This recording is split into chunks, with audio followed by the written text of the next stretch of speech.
সকালে খুব আরাম করে ঘুমাচ্ছিলাম, আর এমন সময় কে যেন ডাকাডাকি শুরু করছে। সীমান্ত, এই সীমান্ত, এবার ঘুম থেকে ওঠ বাবা, আর কত ঘুমাবি? উফ মা, এত সকালে কেন ডাকছো? বাড়িতে কি ডাকাত পড়ছে নাকি? এত সকাল মানে কয়টা বাজে খেয়াল কি আছে তোর? কলেজে যাবি না? পরে কিন্তু আমাকে বলতে পারবি না যে আমি তোকে ডাকি নাই। কয়টা বাজে? ঘড়ির দিকে তাকা আর দেখ, অলরেডি 8:30 বাজে। উফ মা, তুমি আরো আগে ডাক দিবা না? দিলা তো লেট করিয়ে। তুমি যাও, আমি আসছি। এখন তো সব দোষ আমার। তাড়াতাড়ি আয়, তোর বাবা তোর জন্য ওয়েট করছে নাস্তার টেবিলে। ওকে মা, তুমি যাও, আমি ফ্রেশ হয়ে আসছি। আম্মু চলে গেছে, আর আমি ফ্রেশ হতে হতে আপনাদের কাছে পরিচয়টা দিয়ে ফেলি। আমি সীমান্ত, বাবা মার একমাত্র ছেলে, আর আমার একটা ছোট বোন আছে, নাম সারা। আর আমার বাবা হলেন দেশের একজন বড় ব্যবসায়ী। এখন এতটুকু থাক, বাকিটা আপনারা পরে জানতে পারবেন। ও, আপনাদের সাথে পরিচয় দিতে দিতে আমি রেডি হয়ে গেছি। গুড মর্নিং আব্বু। Good morning. তো এত দেরি হলো কেন ঘুম থেকে উঠতে? তোমার জন্য সবাই বসে আছেন নাস্তা না করে। সরি আব্বু, আসলে কাল রাতে ক্লাসের কিছু অ্যাসাইনমেন্ট করতে গিয়ে একটু রাত হয়ে যায়, তাই একটু দেরি হয়ে গেছে। It's okay. তা তোমার লেখাপড়া কেমন চলছে? খুব ভালো। ওকে, সবাই নাস্তা শুরু করো, আমরা সবাই এখন নাস্তা করছি। আম্মু, আমাকে একটা কলা দাও তো। না আম্মু, ওকে দিও না। দেখো, সারাদিন খেয়ে খেয়ে একটা ছোটখাটো হাতি হয়ে গেছে। কি? আমি হাতি? আমি হাতি হলে তুই কি? তুই তো একটা জলহস্তি। এই, তোরা এবার কি শুরু করলি? এবার থাম আর চুপচাপ নাস্তা কর। দেখো না, তোমার ছেলে আমাকে হাতি বলে। আরে, ও তো তোকে রাগানোর জন্য বলে, তাই কেন বুঝিস না? এবার খাবার খা। আসলে আমার খুব আদরের বোন হলো সারা, খুব ভালোবাসি ওকে। সারাও আমাকে খুব ভালোবাসে, বলতে গেলে আমাকে চোখে হারায়। কিন্তু কেন জানি ওকে রাগাতে খুব ভালো লাগে, তাই একটু একটু জ্বালাই আর কি। আমার খাওয়া শেষ, আমি গেলাম। তোর জন্য নিধি আপু বাহিরে গাড়ি নিয়ে দাঁড়িয়ে আছে। এই রে, কাম সারছে। আবার নিধি আপু, যাকে আমি সবচেয়ে ভয় পাই, আবার তার সাথে যেতে হবে? কি রে, কি ভাবছিস? না মানে, আমি বাইক নিয়ে চলে যাই। তোমাকে না একদিন বললাম তুমি সবসময় নিধির সাথে কলেজ যাবা, আর একদিন বাইকের কথা বললে বাইক তালা মেরে রেখে দিব, আর নিধির যা বলে সব শুনবে। এখন যাও, কতক্ষণ ধরে মেয়েটা বাইরে দাঁড়িয়ে আছে। দূর, কিছু ভালো লাগে না। কিছু বললে নাকি তুমি? আচ্ছা যাও তাহলে। না আব্বু, কিছু বলিনি। এখন নিধি আপু সম্পর্কে কিছু বলা দরকার। নিধি আপু আমার বড় চাচার একমাত্র মেয়ে, আর চাচা হলো বর্তমান মেয়র। আর তারা আপুকে অনেক আদর করে বড় করেছে। না চাইতে সবকিছু আপুর হাতে এনে রেখে দিয়েছে। আর আপু যা চায় তা সেভাবেই না আর আপু যা চায় তা যেভাবেই না কেন তা নিজের করে ছাড়ে। আর আপুর একটা বড় ভাই আছে, নাম নিসাদ, সেও একজন নেতা। আপুর কথা বলতে বলতে চলে এসেছি গাড়ির কাছে। এসে দেখি আপু গাড়ির সাথে হেলান দিয়ে মোবাইল টিপছে। গুড মর্নিং আপু। আপু মারলে কেন? আমি কি করছি? এত দেরি হলো কেন তোর আসতে? আর রাত জেগে কি করিস? তুই যে সকালে ঘুম থেকে উঠতে পারিস না। রাতে অ্যাসাইনমেন্ট করছিলাম, তাই একটু দেরি হয়েছে উঠতে। অ্যাসাইনমেন্ট করস না কোন মেয়ের সাথে চ্যাটিং করস? না আপু, সত্যি বলছি। এই যে দেখো অ্যাসাইনমেন্ট, দেখিয়ে দিলাম, না হলে আবার মারতে পারে। কোনো বিশ্বাস নাই এই মেয়েকে। আচ্ছা, গাড়িতে উঠে বস, আর তোর মোবাইল দে আমাকে। এই নাও আপু, মোবাইল দিয়ে দিলাম, না আবার রেগে যাবে। আমি চুপচাপ সামনের সিটে বসে আছি, আর আপু এক হাতে গাড়ি ড্রাইভ করছে। চুপচাপ বসে থাক, কিছু হবে না। আর অন্য হাতে মোবাইলে কি যেন চেক করছে। কি আর করার, চুপচাপ বসে আছি। কিছুক্ষণ পর আপু মোবাইলটা আমাকে দিয়ে দিল আর বলল, কোনো মেয়ের সাথে ভুলেও কথা বলবি না, আর মোবাইলেও চ্যাটিং করবি না। আর আমার কথা যদি না শুনিস তাহলে তোর খবর আছে বলে দিলাম। না আপু, আমি তো এমনিই মেয়েদের কাছ থেকে দূরে আছি। তাই যেন মনে থাকে। কিছুক্ষণ পর আমরা কলেজে চলে আসছি। আমি যখন গাড়ি থেকে নামতে যাব, ঠিক তখনই আপু আমার হাত ধরে কাছে টেনে নিয়ে দুই গালে দুইটি কিস করে দিল। আমি অবাক হয়ে আপুকে বললাম, আপু এটা কি করলা? তখন তোকে মারতি আর এখন আদর করে দিলাম। এখন চুপচাপ ক্লাসে যা, আর কোনো মেয়ের দিকে তাকাবি না বলে দিলাম। আমার রাগ সম্পর্কে তুই খুব ভালো জানিস, এখন যা। আমি আর কিছু না বলে ক্লাসের দিকে যেতে লাগলাম। এমন সময় কিসের সাথে জানি ধাক্কা খেয়ে আমি পড়ে গেলাম। আমি উঠে তাকিয়ে দেখি একটা মেয়ে নিচে পড়ে আছে। তার মানে মেয়েটার সাথে আমার ধাক্কা লাগছে। তাই আমি মেয়েটার হাত ধরে টেনে উঠালাম আর তার বইগুলো মাটি থেকে তুলে দিলাম। আই এম সো সরি, আসলে আমি দেখতে পাইনি। সরি বলতে হবে না, আমি আপনাকে দেখিনি। মেয়েটার সাথে কথা বলছিলাম, এমন সময় পিছনে তাকিয়ে দেখি নিধি আপু এদিকে আসছে। চোখ মুখ একদম লাল হয়ে আছে। আর নিধি আপু আমার কাছে এসেই ঠাস ঠাস করে মেয়েটাকে দুটো চড় মারলো আর বলতে লাগলো, তোর সাহস কি করে হয় সীমান্তকে ধাক্কা মেরে ফেলে দেওয়ার? আমি ইচ্ছে করে ওনাকে ধাক্কা মারিনি, বিশ্বাস করুন।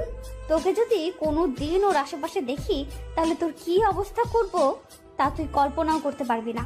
এখন চুপচাপ চলে যা। আপুর এই কথা শুনে মেয়েটার মাথা নিচু করে চলে গেল। আর মেয়েটাকে দেখে মনে হয় নতুন, কারণ আগে কখনো কলেজে দেখিনি। এবার আপু আমাকে বলল, মেয়ে মানুষ দেখলেই তোর কথা বলতে মন চায়, চল আমার সাথে, আজ তোকে মজা দেখাবো।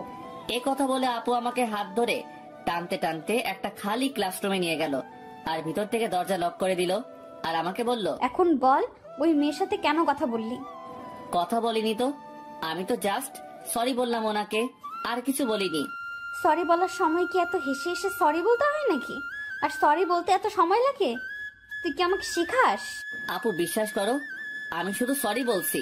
শুনে রাখ, তোকে আমি আগেও বলেছি আর এখনো বলছি, তোকে যাতে কোনো মেয়ের সাথে কথা বলতে না দেখি। যদি আবার দেখি তাহলে আমার চেয়ে খারাপ আর কেউ হবে না, বলে দিলাম। এখন তুই ক্লাসে গিয়ে বসে থাক আর কোনো মেয়ের দিকে তাকাবি না। আর টিফিন টাইমে ক্যান্টিনে আসবি, আমি অপেক্ষা করব। ঠিক আছে বলে ওইখান থেকে চলে আসলাম।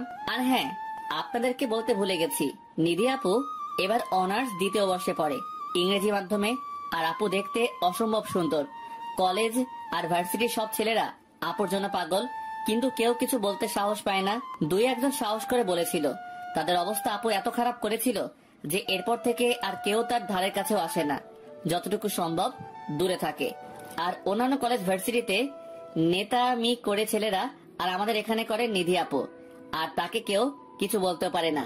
আমি ক্লাসে আসি আর এক এক করে ক্লাস করতে থাকি। কয়েকটা ক্লাস করার পর টিফিন পিরিয়ড চালু হয় আর আমি চুপচাপ ক্লাসে বসে আছি। আপুর কাছে যেতে ইচ্ছে করে না, গেলেই খালি মারে আর ধমকায়, তাই মন চায় না যেতে। চুপচাপ বসে বই পড়ছিলাম। এমন সময় আমার বেস্ট ফ্রেন্ড আতিক আমার কাছে এসে বলল, সীমান্ত তুই এখানে বসে আছিস আর ওইদিকে নিধি আপু তোকে খুঁজতেছে। আমাকে বলছে তোকে বলতে তাড়াতাড়ি ক্যান্টিনে যেতে, না হলে তোর খবর আছে। যাইতেছি, তুইও চল আমার সাথে। না ভাই, তুই একাই যা, নিধি আপুকে দেখলেই আমার কলিজায় পানি থাকে না। ওকে তুই থাক, আমি যাই। এই বলে চলে আসলাম ক্যান্টিনে। এসে দেখি নিধি আপু আর তার সাথে তার বান্ধবী রুহি আপু, কবিতা আপু আর বৃষ্টি আপু বসে আছে। আমি কাছে যেতেই আপু বলল, কি রে, তোর আসতে এত দেরি হলো কেন? কখন থেকে বসে আছি? না মানে একটু বই পড়তেছিলাম, তাই মনে ছিল না। আচ্ছা এখন বস, আর কি খাবি অর্ডার কর। আপু আমার না তেমন খিদা নাই, আমি কিছু খাবো না। আমি এই কথা বলতেই আপু আমার দিকে চোখ গরম করে তাকালো। আমি তোকে খাবার অর্ডার করতে বলছি, বেশি কথা বলবি না, বলে দিলাম। আচ্ছা আপনি অর্ডার করুন, আপনি যা বলবেন তাই খাবো। এই তো গুড বয়। তারপর আপু বেশ কিছু খাবার অর্ডার করলো। আমি চুপচাপ খেতে লাগলাম।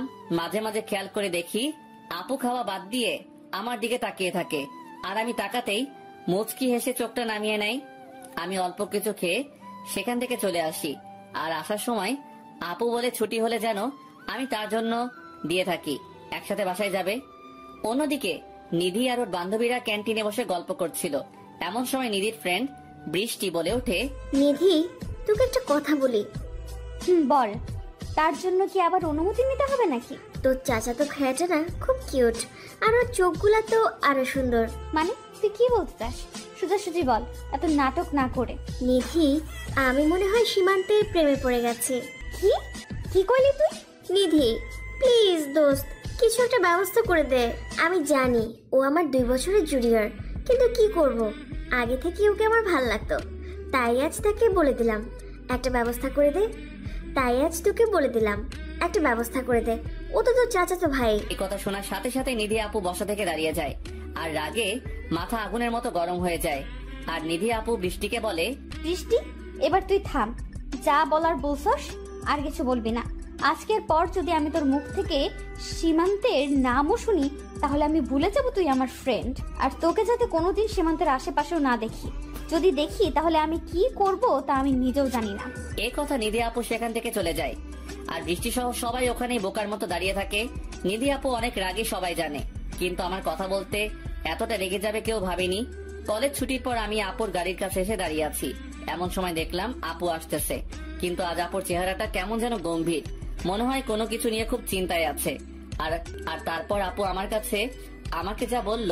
কলেজ ছুটির পর আমি আপুর গাড়ির কাছে দাঁড়িয়ে ছিলাম, এমন সময় দেখি আপু আসতেছে, কিন্তু আপুর মুখটা কেমন জানি গম্ভীর দেখাচ্ছে, মনে হয় কোনো বিষয় নিয়ে খুব চিন্তায় আছে।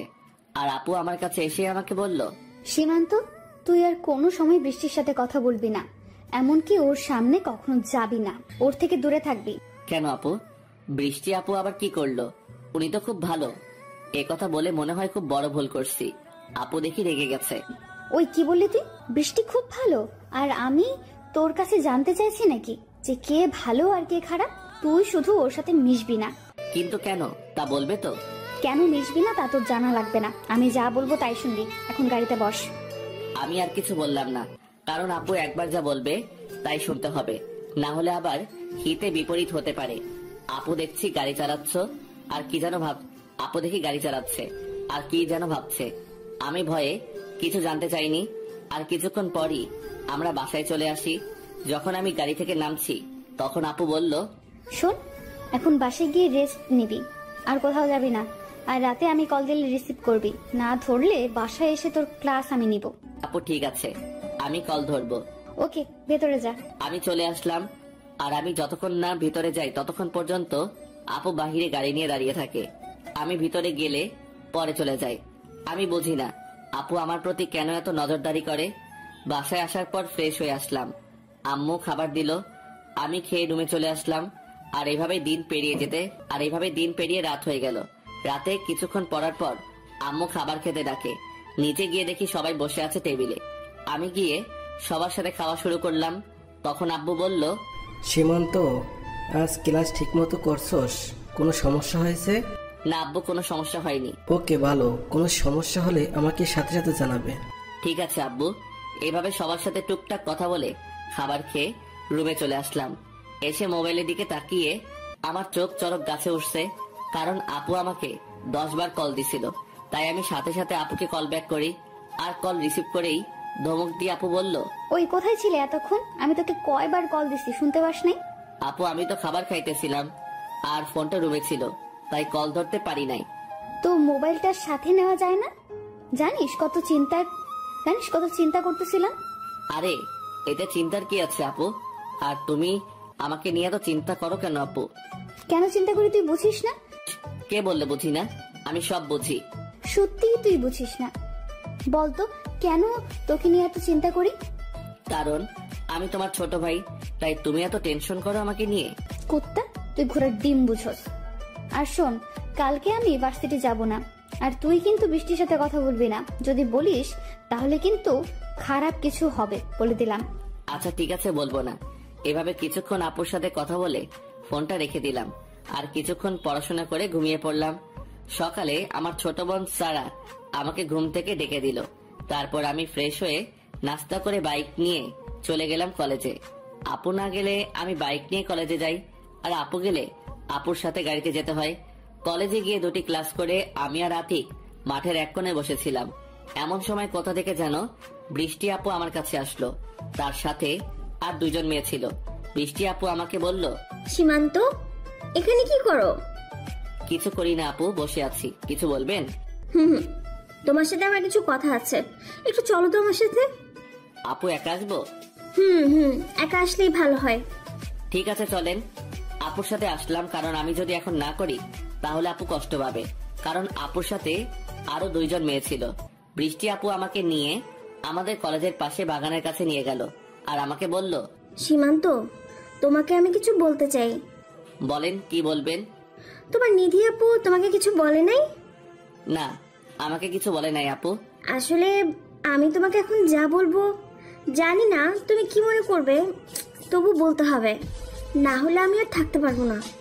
বলেন, আমি কিছু মনে করব না। আমার এই কথা বলার পর বৃষ্টি আপু যা বলল তা শোনার জন্য আমি মোটেও প্রস্তুত ছিলাম না। বৃষ্টি বলল, সীমান্ত, আমি তোমাকে ভালোবাসি। I love you Simanta, I love you so much. আর এই কথা বলার সাথে সাথে আপু আমাকে জড়িয়ে ধরে। আমি তো কিছুক্ষণের জন্য বোকা হয়ে গেলাম, কারণ আমি কখনো ভাবতেও পারিনি যে বৃষ্টি আপু আমাকে এগুলা বলবে। তখন আমি আপুকে বললাম, আপু আপনি এগুলো কি বলছেন? আপনার মাথা ঠিক আছে? আপুর কাছ থেকে নিজেকে ছাড়িয়ে নিয়ে বললাম কথাটা। হ্যাঁ, আমার মাথা একদম ঠিক আছে। আর আমি যা বলছি একদম ঠান্ডা মাথায় ভেবে চিন্তে বলছি। আমি তোমাকে মন থেকে ভালোবাসি সীমান্ত, প্লিজ আমায় ফিরিয়ে দিও না। এই কথা বলে আমাকে আবার জড়িয়ে ধরে বৃষ্টি আপু। এবার আমি আবার তার কাছ থেকে নিজেকে ছাড়িয়ে নিলাম আর বৃষ্টি আপুকে বললাম, প্লিজ আপু বোঝার চেষ্টা করেন, এটা কখনো হয় না। আপনি আমার বড় হন, তাই আপনাকে আমি সবসময় আপুর মতো সম্মান করেছি। আপনাকে আমি ওই ব্যাপারে কখনো ভাবিনি আর ভাবতেও পারবো না। সরি আপু, আমাকে মাফ করবেন। ভাবিনি তো কি হয়েছে, এখন থেকে ভাববে আমাকে নিয়ে। আর আপু কি, আমি কি তোমার নিজের আপন বোন নাকি যে আমার সাথে প্রেম করা যাবে না? প্লিজ আপু, আমাকে জোর করবেন না। আমি পারবো না কোনো সম্পর্কে জড়াতে, আমার এসব ভালো লাগে না। সীমান্ত, তোমাকে আমার অনেক আগে থেকেই ভাল লাগতো, আর এই ভাল লাগা এখন বিন্দু বিন্দু জমে ভালোবাসায় পরিণত হয়েছে। আমি তোমাকে অনেক ভালোবাসবো সীমান্ত, কখনো কোনো কষ্ট পেতে দিব না। প্লিজ আমাকে ফিরিয়ে দিও না। আমি আর কিছু না বলে সেখান থেকে চলে আসি। আর আসার সময় বৃষ্টি আপু পিছন থেকে বলে যে, সীমান্ত, আমি তোমার অপেক্ষায় থাকবো। সেখান থেকে কলেজে এসে দেখি আতিক এখনো আগের জায়গায় বসে আছে। আর আমি যাওয়ার পর আমাকে বলে, কি রে বেটা, কোথায় গিয়েছিলি বৃষ্টি আপুর সাথে? কোথায় আবার যাব, ওই তো সামনে গিয়েছিলাম। সত্যিটা বললাম না তো আপু জানি তোকে কি বলবে বলে নিয়ে গেল, তা কি বললো? আর তোর মুখ এখন এমন দেখাচ্ছে কেন? কোথায় কেমন দেখাচ্ছে? আমি তো ঠিকই আছি। আপু কি বললো তাই বল। আরে তেমন কিছু বলি নাই। আজ যে নিধি আপু আসে নাই সে ব্যাপারে জানতে চাইলো আর কি। ওর কাছে সত্যি বলা আর নিজের পায়ে কুড়াল মারা সমান কথা। সারা কলেজ কোন টেলিভিশন ছাড়াই সরাসরি সম্প্রচার করে দিবে বেটা, তাই সত্যি না বলাই ভালো। এটা তো আমার সামনেই বলতে পারতো, দূরে নিয়ে যাওয়া লাগে নাকি? আরে বুঝিস না, মেয়ে মানুষ এমনি সবার সামনে সব কথা বলে না। আচ্ছা চল ক্লাসে যাই। হ্যাঁ চল যাই। আর আতিক ক্লাসে চলে আসলাম। আমি আর আতিক ক্লাসে চলে আসলাম, কারণ আর কিছুক্ষণ ওখানে থাকলে আতিক হাজারটা প্রশ্ন করত।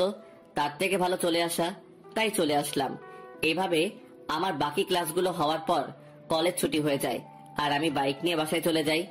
বাসার ভিতর ঢোকার সাথে সাথেই আমার ছোট বোন সারা বলল, হাই, চলে আসছিস? তাড়াতাড়ি তোর রুমে যা। কেন রে, আমার রুমে কি আগুন লাগছে? পানি নিয়ে যাওয়া লাগবে নাকি তাড়াতাড়ি? একটু মজা করে বললাম আর কি। নিধি আপু আসছে আর তোমার রুমে বসে আছে, আমাকে বলছে তুমি আসলে বলতে তাড়াতাড়ি যাতে রুমে যাও। নিধি আপু কথা শুনে আমার এখন দম যায় যায় অবস্থা। আপু যদি জানতে পারে যে আমি বৃষ্টি আপুর সাথে কথা বলছি আর আপু আমাকে জড়িয়ে ধরছে, তাহলে আমাকে কি করবে এক আল্লাহই ভালো জানে। তাই মনে মনে দোয়া দরুদ পড়ে আমার রুমের সামনে আসলাম। এসে দেখি আপু আমার রুমের দেওয়ালে টানানো আমার ছবিটার দিকে তাকিয়ে আছে। আমি বুকে সাহস নিয়ে আপুকে বললাম, আরে আপু আপনি কখন আসলেন? আজ কলেজে কি করছস? মনে মনে যা ভাবলাম তাই হলো। আপু মনে হয় জেনে গেছে, কিন্তু কেমনে জানলো আল্লাহ জানে। আমিও কিছু না জানার ভনিতা করে বললাম, আমি তো কিছু করি নাই আপু। কেন, কি হয়েছে? তুই আজ বৃষ্টির সাথে কথা বলছস? না আপু, আমি কথা বলি নাই, ভয় মিথ্যা বললাম। কথা বলছ নাই তাহলে এগুলো কি দেখ। এই কথা বলে আপু তার ফোনটা আমার দিকে এগিয়ে দিল।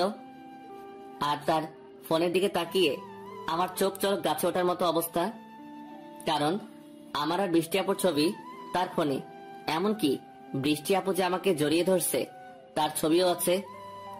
আমি তো ভয়ে চুপ করে আছি, না জানি আজ আমার কি হাল করে। তখন আপু আবার বলল, কি হলো কথা বল, চুপ করেছিস কেন? আমি আবারও চুপচাপ। কি বলবো ভাই, আমার এখন কলেজের পানি শুকায় মরুভূমি হয়ে গেছে। তখন আপু আবার বলল, তুই কি ভাবছিস আজ আমি তোর সাথে যাইনি বলে তোর কোনো খবর আমি রাখবো না? আমি তোর সব খবর রাখি। আমি তোর সাথে থাকি আর না থাকি, তুই আমার চোখের আড়াল কখনো হতে পারবি না। এখন সত্যি করে বল, বৃষ্টি কেন তোকে জড়িয়ে ধরেছে? না হলে এখন আমি কি করব তুই ভাবতেও পারবি না। আমি নিধি আপুর এই ভয়ঙ্কর রাগী চেহারা দেখে ভয়ের চোটে সব সত্যি কথা বলে দিলাম। আর আমার কথা শোনার সাথে সাথে আমি নিধি আপুর রাগী ভয়ঙ্কর চেহারা দেখে সব সত্যি কথা বলে দিলাম। আর আমার মুখ থেকে এই কথা শোনার পর নিধি আপু বলল, কি বললি? বৃষ্টি তোকে প্রপোজ করেছে? আপুর চেহারার দিকে তাকানো যাচ্ছে না, এত পরিমাণ রেগে আছে। তুই কি বলছিস ওকে? আমি না করে দিছি আর বলছি আমি কোনো সম্পর্কে জড়াতে চাই না। আচ্ছা তুই থাক, আমি যাই, আমার একটা কাজ আছে। আর কোনো মেয়ে যদি কল দেয় ধরবি না বলে দিলাম। এ কথা বলে নিধি চলে গেল। কিন্তু একটা বিষয় খেয়াল করলাম, আপু তো খুব রেগে আছে, কিন্তু আমাকেও তেমন কিছু বলে নাই।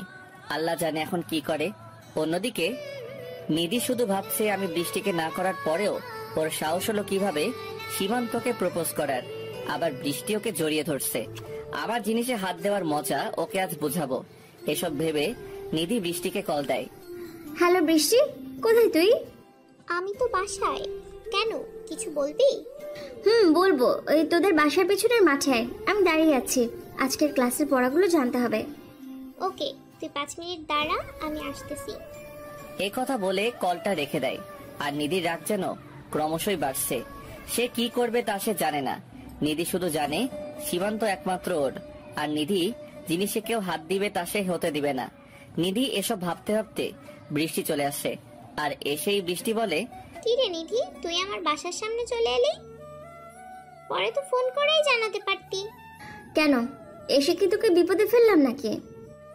আরে না, বিপদ কেন হতে যাবে? আর তুই কখনো এদিকে আসিস না, তাই বললাম আর কি। আচ্ছা, একটা কথা বলবি সত্যি করে? কি কথা বল? তোর কাছে কি আমি মিথ্যা বলি? আজ নাকি তুই সীমান্তকে প্রপোজ করেছিস। তোকে কে বললো এসব কথা? আমি যা বলছি তার উত্তর দে। তুই যেহেতু জেনে গেছিস তাহলে আর লুকিয়ে কি লাভ? হ্যাঁ, আমি সীমান্তকে প্রপোজ করেছি, কারণ আমি ওকে পছন্দ করি। আমি কিন্তু তোকে মানা করেছিলাম, বলেছিলাম সীমান্তের আশেপাশে না যেতে। আমি গেলে তোর সমস্যা কোথায়? তুই কে আমাকে না করার? তুই নাকি আজকে ওকে জড়িয়ে ধরেছিস। এ কথা বলার সাথে সাথে নিধি বৃষ্টিকে চড় মারতে থাকে আর বলতে থাকে, বলছিলি না সমস্যা কোথায়? এই দেখ সমস্যা কোথায়। এভাবে চলতে থাকে আর বৃষ্টিকে মারতে থাকে। তখন বৃষ্টি বলে, নিধি, তুই আমাকে এভাবে কেন মারতেছিস? আমি তো তোর কোনো ক্ষতি করিনি। কি বললি তুই? আমার কোনো ক্ষতি করিসনি? তুই আমার সবচেয়ে বড় ক্ষতি করতে চাইছিস। তুই আমার কলিজায় হাত দিছিস। কলিজা? কে তোর কলিজা? কে আমার জানতে চাস? তাহলে শোন, সীমান্ত আমার কলিজা, আমার ভালোবাসা, আমার সব। আর তুই আমার সেই কলিজায় হাত দিছিস। আমি তোর সেই হাত আজ একদম ভেঙে দিব। প্লিজ এমন করিস না। আমি না তোর বান্ধবী হই, মাফ করে দে নিধি। হ্যাঁ, মাফ করবো তোকে। আমি তোকে না করার পরেও তুই আমার কথা শুনিসনি। আর তুই কেন, আজ আমার যদি আপন বোন হতো তাকে আমি ছাড়তাম না। কারণ যে নিধির জিনিসে হাত দেয় সেই হাত নিধি ভেঙে দেয়। এই কথা বলে নিধি তার গাড়ি থেকে হকি স্টিক বের করে আর এটা দিয়ে বৃষ্টির বাম হাতে 4টা বাড়ি মারে খুব জোরে, যার ফলে বৃষ্টির বাম হাতটা ভেঙে যায়। তারপর নিধি যাওয়ার জন্য গাড়িতে ওঠে। যাওয়ার সময় নিধি বৃষ্টিকে বলল, শুধু একবার আমার কথা না শুনে সীমান্তের কাছে গেছিস, তার জন্য তোর এক হাত ভেঙে দিয়েছি। আর ভুলেও যদি সীমান্তের কাছে যাওয়ার চেষ্টা করিস তাহলে তোর কি অবস্থা করব তা আমি নিজেও জানি না। এ কথা বলে নিধি গাড়ি নিয়ে চলে যায়। বৃষ্টিকে যখন নিধি মারছিল তখন কিছু ছেলে তা দাঁড়িয়ে দেখছিল, কিন্তু নিধির ভয়ে তারা কেউ বাধা দেয় নাই। কারণ সবাই জানে নিধিকে কিছু বললে তার ভাই নিশাত কাউকে ছাড়বে না, তাই সবাই চুপ ছিল। নিধি যাওয়ার পর ওই ছেলেগুলো বৃষ্টিকে ধরে তার বাসায় দিয়ে আসে। আর এদিকে নিধি আমার রুম থেকে যাওয়ার পর আমি ফ্রেশ হতে ওয়াশরুমে যাই। আয়নার সামনে দাঁড়িয়ে দেখি নিধি আপু যে আমাকে চর মেরেছিল তার দাগ পড়ে গেছে আমার গালে। এখন চিন্তা হচ্ছে যে আম্মু যদি গালে দাগ দেখে কিছু বলে তাহলে আম্মুকে কি বলবো। আর এসব ভাবতে ভাবতে ফ্রেশ হয়ে নিচে যাই খাবার খেতে। আর এখন আমার ছোট বোন আমাকে বলে, ভাইয়া, তোর গালে এটা কিসের দাগ? মনে হয় কেউ চড় মেরেছে। কিছু না, গালে মশা বসছিল আর এটাকে মারতেই গালে দাগ পড়ে যায়। তখন পাশে থেকে আম্মু বলে ওঠে, সবকিছুতেই এত কেয়ারলেস কেন তুই? এত জোরে কেউ থাপ্পড় দেয় গালে? কি অবস্থা করেছিস দেখেছিস? আমি বুঝতে পারিনি, আর এমন হবে না। সরি আম্মু, আসলে এত বড় হয়েছে কিন্তু আম্মু আব্বু আজ পর্যন্ত কখনো আমার গায়ে হাত তোলেনি। আমাদের দুই ভাই বোনকে তারা অনেক ভালোবাসে, যার জন্য আমাদের ছোট একটা আঘাতও তারা মানতে পারে না। পাশে তাকিয়ে দেখি আমার বোনটা মিটমিট করে হাসছে, কারণ এখনো অজানা। তখন আম্মু বলল, নিধি কেন আসছিল রে? কেন আবার আসবে, এমনি আসছে। আর নিধি আপু তো প্রতিদিন আসে, এটা আবার নতুন কি? খুব শান্তভাবে বললাম যাতে কিছু বুঝতে না পারে। আসলে ঠিক তা নয়, মেয়েটা যখন আসলো দেখলাম চেহারাটা কেমন গম্ভীর ছিল, তাই তোকে বললাম তুই কিছু করেছিস নাকি। অন্য সময় মেয়েটাকে কত হাসি খুশি থাকে। না মা, আমি কিছু করি নাই, হয়তো এমনি মন খারাপ ছিল, কথা ঘোরাতে পারলে বাঁচি আমি। যাই বলিস, মেয়েটা খুব ভালো, তোর অনেক খেয়াল রাখে। তোর জন্য এমন একটা মেয়ে বউ করে আনবো। আমি আর কিছু না বলে চুপচাপ খেয়ে রুমে চলে আসলাম, কারণ ওখানে কথা বললেই আম্মু আরো নানান কথা জুড়ে দিবে, তাই চলে আসলাম। এরপর বিকালে কিছু সময় বাহিরে গিয়ে বন্ধুর সাথে আড্ডা দিয়ে সন্ধ্যায় বাসায় এসে যেই পড়তে বসলাম, তখন নিধি আপু কল দেয়।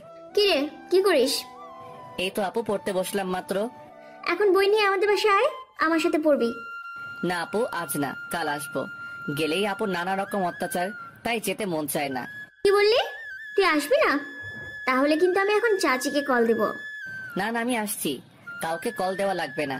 এই মেয়েকে মোটেও বিশ্বাস নাই, কল দিয়ে আবার কি বলবে আম্মুকে। তাই আমি আমার কিছু বই নিয়ে আপুদের বাসায় চলে আসলাম।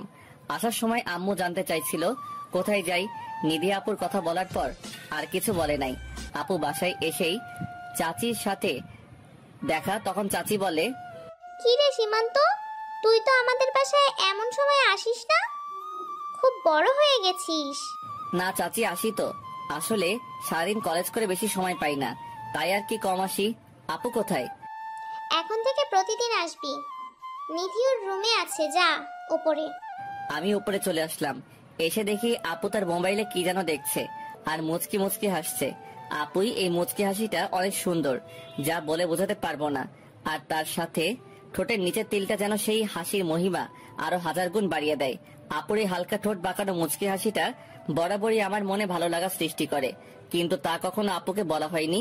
আর এমন সময় আপু দেখে ফেলে যে আমি দাঁড়িয়ে আছি দরজার সামনে। আপু সাথে সাথে তার ফোনটা রেখে দিয়ে আমাকে বলে, কি রে, কখন আসলি? আয় ভেতরে আয়। এই মাত্র আসলাম। এই বলে আমি গিয়ে একটা চেয়ার টেনে পড়ার টেবিলে বসলাম। আর তখন আপুও তার চেয়ারটা আমারটার সাথে লাগিয়ে বসলো। তখন আপু বলল, কি খাবি বল? কিছু খাবো না এখন, কিছুক্ষণ পরে চলে যাব। আমি জানি নিজেও পড়বে না, আমাকে পড়তে দিবে, শুধু এটা ওইটা বলবে। আর কিছু তো তোকে খেতেই হবে। আজ তোর জন্য আমি নিজের হাতে সিঙ্গারা বানিয়েছি। আপনি আমার জন্য সিঙ্গারা বানিয়েন, তাহলে তো খাবোই, আগে একটু পরেই পরে খাবো। আসলে সিঙ্গারা আমার খুব প্রিয়, তাই নাম শুনলেই জিভে জল এসে যায়। আচ্ছা সীমান্ত, একটা কথা বলি তোকে, শোন তো। না, এখন কথা শোনার ইচ্ছে নেই, পরে বললেন। না, তোকে এখনই শুনতে হবে। আচ্ছা বলেন। জানি বলবেই, শুধু শুধু ভাব ধরে পারমিশন চাই। তুই কাউকে পছন্দ করিস? এই মানে কাউকে ভালোবাসিস কিনা? না, কাউকে পছন্দ করি না, ভালোবাসি না। আচ্ছা, যদি তোকে কেউ ভালোবাসে আর সে যদি তোর থেকে বয়সে একটু বড় হয়, কি করবি তুই? কি আর করব, না করে দিব। এক তো আমি প্রেম করতে চাই না, তার উপর যদি সে আমার বড় হয় তাহলে তো অসম্ভব। বড়দের সাথে আবার প্রেম হয় নাকি? আমার জুনিয়র হলে ভেবে দেখতাম। এ কথা বলার সাথে সাথেই নিধি আমার শার্টের কলারটা টেনে মুখের কাছে এনে বলে, কেন সিনিয়র মেয়ের সাথে প্রেম করা যাবে না? কোনো আইনে মানা আছে নাকি? আর মানা থাকলেও তোকে করতে হবে। আমাকে করতে হবে মানে? না মানে কিছু না, তুই বস, আমি তোর জন্য সিঙ্গারা নিয়ে আসছি। এ কথা বলে নিধি আপু চলে গেল। আপু কিছু কথা মাঝে মাঝে আমার মাথার উপর দিয়ে যায়। নিজেই বলে মেয়েদের সাথে না মিশতে, আবার নিজেই বলে সিনিয়র মেয়ের সাথে প্রেম করতে। বুঝি না কিছুই। অন্যদিকে নিধি আপু ভাবছে, আমাকে তো তোমার ভালোবাসতেই হবে মিস্টার সীমান্ত, কারণ তুমি যে আমার ছোট্ট হৃদয়টা ঘর বানিয়ে বসে আছো, তার কি হবে? তুমি শুধু দেখো তোমার মনে সিনিয়র মেয়ে কিভাবে জায়গা করে নেয়। এসব ভাবতে ভাবতে নিধি সীমান্তের জন্য সিঙ্গারা নিয়ে আসে আর বলে, আইনে তোর প্রিয় সিঙ্গারা। তাও আগে খাই পরে সব। এই বলে একটা নিলাম খাওয়ার জন্য। খা এখন। যেই মাত্র একটা সিঙ্গারার অর্ধেকটা খেলাম, আমার কাছে মনে হলো ঝালে আমার মুখ পুড়ে যাচ্ছে, আমার চোখ দিয়ে পানি পড়ছে। আমি এখন পানি খুঁজতেছি, কিন্তু পানি নাই। যখন আমি পানির জন্য জোরে চিৎকার করতে যাব, তখনই নিধি যা করলো। খাও সোনা খাও, একটু পরে খেলা জমবে। যখন আমি একটা সিঙ্গারার অর্ধেকটা খেলাম, আমার কাছে মনে হলো ঝালে আমার মুখ পুড়ে যাচ্ছে। আমি তখন পানি খুঁজতেছিলাম, কিন্তু কোথাও পানি নাই। তাই যখন আমি পানি বলে চিৎকার করতে যাব, ঠিক তখনই নিধি আপু আমার দুগালে হাত দিয়ে টেনে ধরে আমার ঠোঁটে তার ঠোঁট মিশিয়ে দেয়। ওই মুহূর্তে আমার কি করা উচিত ছিল আমার জানা ছিল না, আর আমিও নিধিকে কোনো রকম বাধা দেই নাই। কারণ আমি ঝাল একদম সহ্য করতে পারি না। আর আমার কাছে তখন ঝালটা কম লাগতে শুরু করলো। আর নিধি আমাকে প্রায় 5 মিনিট পর ছেড়ে দেয়। যখন নিধি আপু আমাকে ছেড়ে দেয় আর আমার ঝালটা কমে যায়, তখন আমার মনে হয় এতক্ষণ কি হয়েছিল।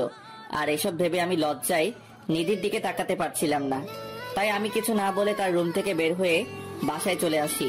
আর বাসায় আসতেই আমার বোন আমাকে বলে, ভাইয়া, তোর ঠোঁটে লিপস্টিক কোথা থেকে আসলো? তুই কি লিপস্টিক দেওয়া শুরু করলি নাকি? কোথায় লিপস্টিক? দেখলি তুই মজা করিস আমার সাথে? এটা বলে হাত দিয়ে মুছে দিলাম, যাতে ভালো করে বুঝতে না পারে। এই তো, এখন তুই মুছে দিলি হাত দিয়ে? আরে না, আমি আসার সময় একটা কালার আইসক্রিম খেয়েছিলাম, মনে হয় ওইটাই লেগে আছে। ভাইয়া, আমার কাছে মনে হয় ডাল মে কুছ কালা হে। আমিও কিছু না বলে রুমে চলে আসি। আর মাথায় শুধু ওই ব্যাপারটাই বারবার আসছে, কি থেকে কি হয়ে গেল, আমি এখন কিভাবে আপুর সামনে যাব। কিন্তু একটা ব্যাপার বুঝলাম না, আপু কেন এমনটা করলো আমার সাথে? তাহলে আপু কি আমাকে ভালোবাসে নাকি অন্য কিছু বিষয়? না, আমার মাথায় আসছে না। রাতে আম্মু খাবার খেতে ডাকলো, কিন্তু আমি না করে দেই, কারণ যে জিনিস খাইছি ওটাই এখনো মুখে লেগে আছে। সত্যি বলতে আমারও ভালোই লাগছিল। তখন জীবনে প্রথম কোনো মেয়ের ঠোঁটের ছোঁয়া, অনুভূতিটা ভাষায় প্রকাশ করার মতো না। আর এসব ভাবতে ভাবতে রাতটা কখন পার হয়ে যায় বলতেও পারবো না, যার জন্য খুব ভালো একটা ঘুমও হয় নাই। সকালে ঘুম থেকে উঠে ফ্রেশ হয়ে নাস্তা করে কলেজে চলে যাই। আজ আর আপুর জন্য আমি দাঁড়িয়ে থাকিনি, একটু আগেই কলেজে চলে আসি। অন্যদিকে নিধি মনে মনে অনেক খুশি, কারণ তার মনের মানুষকে একটু হলেও আপন করে নিতে পারছে। আর এখন যেন সে আরো পাগল হয়ে গেছে সীমান্তকে কাছে পেতে, আপন করে পেতে সারা জীবনের জন্য। নিধি এখন নিজেই নিজের সাথে বলছে, না আর না, অনেক অপেক্ষা করছি, কিন্তু আর না, এখন তোমাকে যেভাবেই হোক আপন করে নিব সীমান্ত। কিন্তু তুই একটা মাথা মোটা, আস্ত একটা গাধা। তোকে আমি এত ভালোবাসি, কিন্তু তুই একটু বুঝিস না। আর কথায় কথায় শুধু আপু আপু করিস কেন? অন্য কিছু বলা যায় না? আরেকবার আপু বলে দেখিস, তোর মুখ ভেঙে দিব, হনুমান একটা। নিধি যখন নিজেই নিজের সাথে এসব বলছিল, তখন নিধির মা এসে শুনে ফেলে। আর তখন তিনি বলেন, কি রে মা, কাকে তুই মুখ ভেঙে দিবি? আর কাকেই বা হনুমান আরো কত কিছু বলে গালি দিচ্ছিস?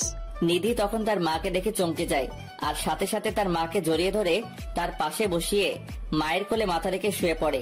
আর তার মাকে বলে, আছে একটা গাধা, ওটাকেই গালি দিচ্ছি। তা গাধাটা কে, আমাকে বলা যাবে না?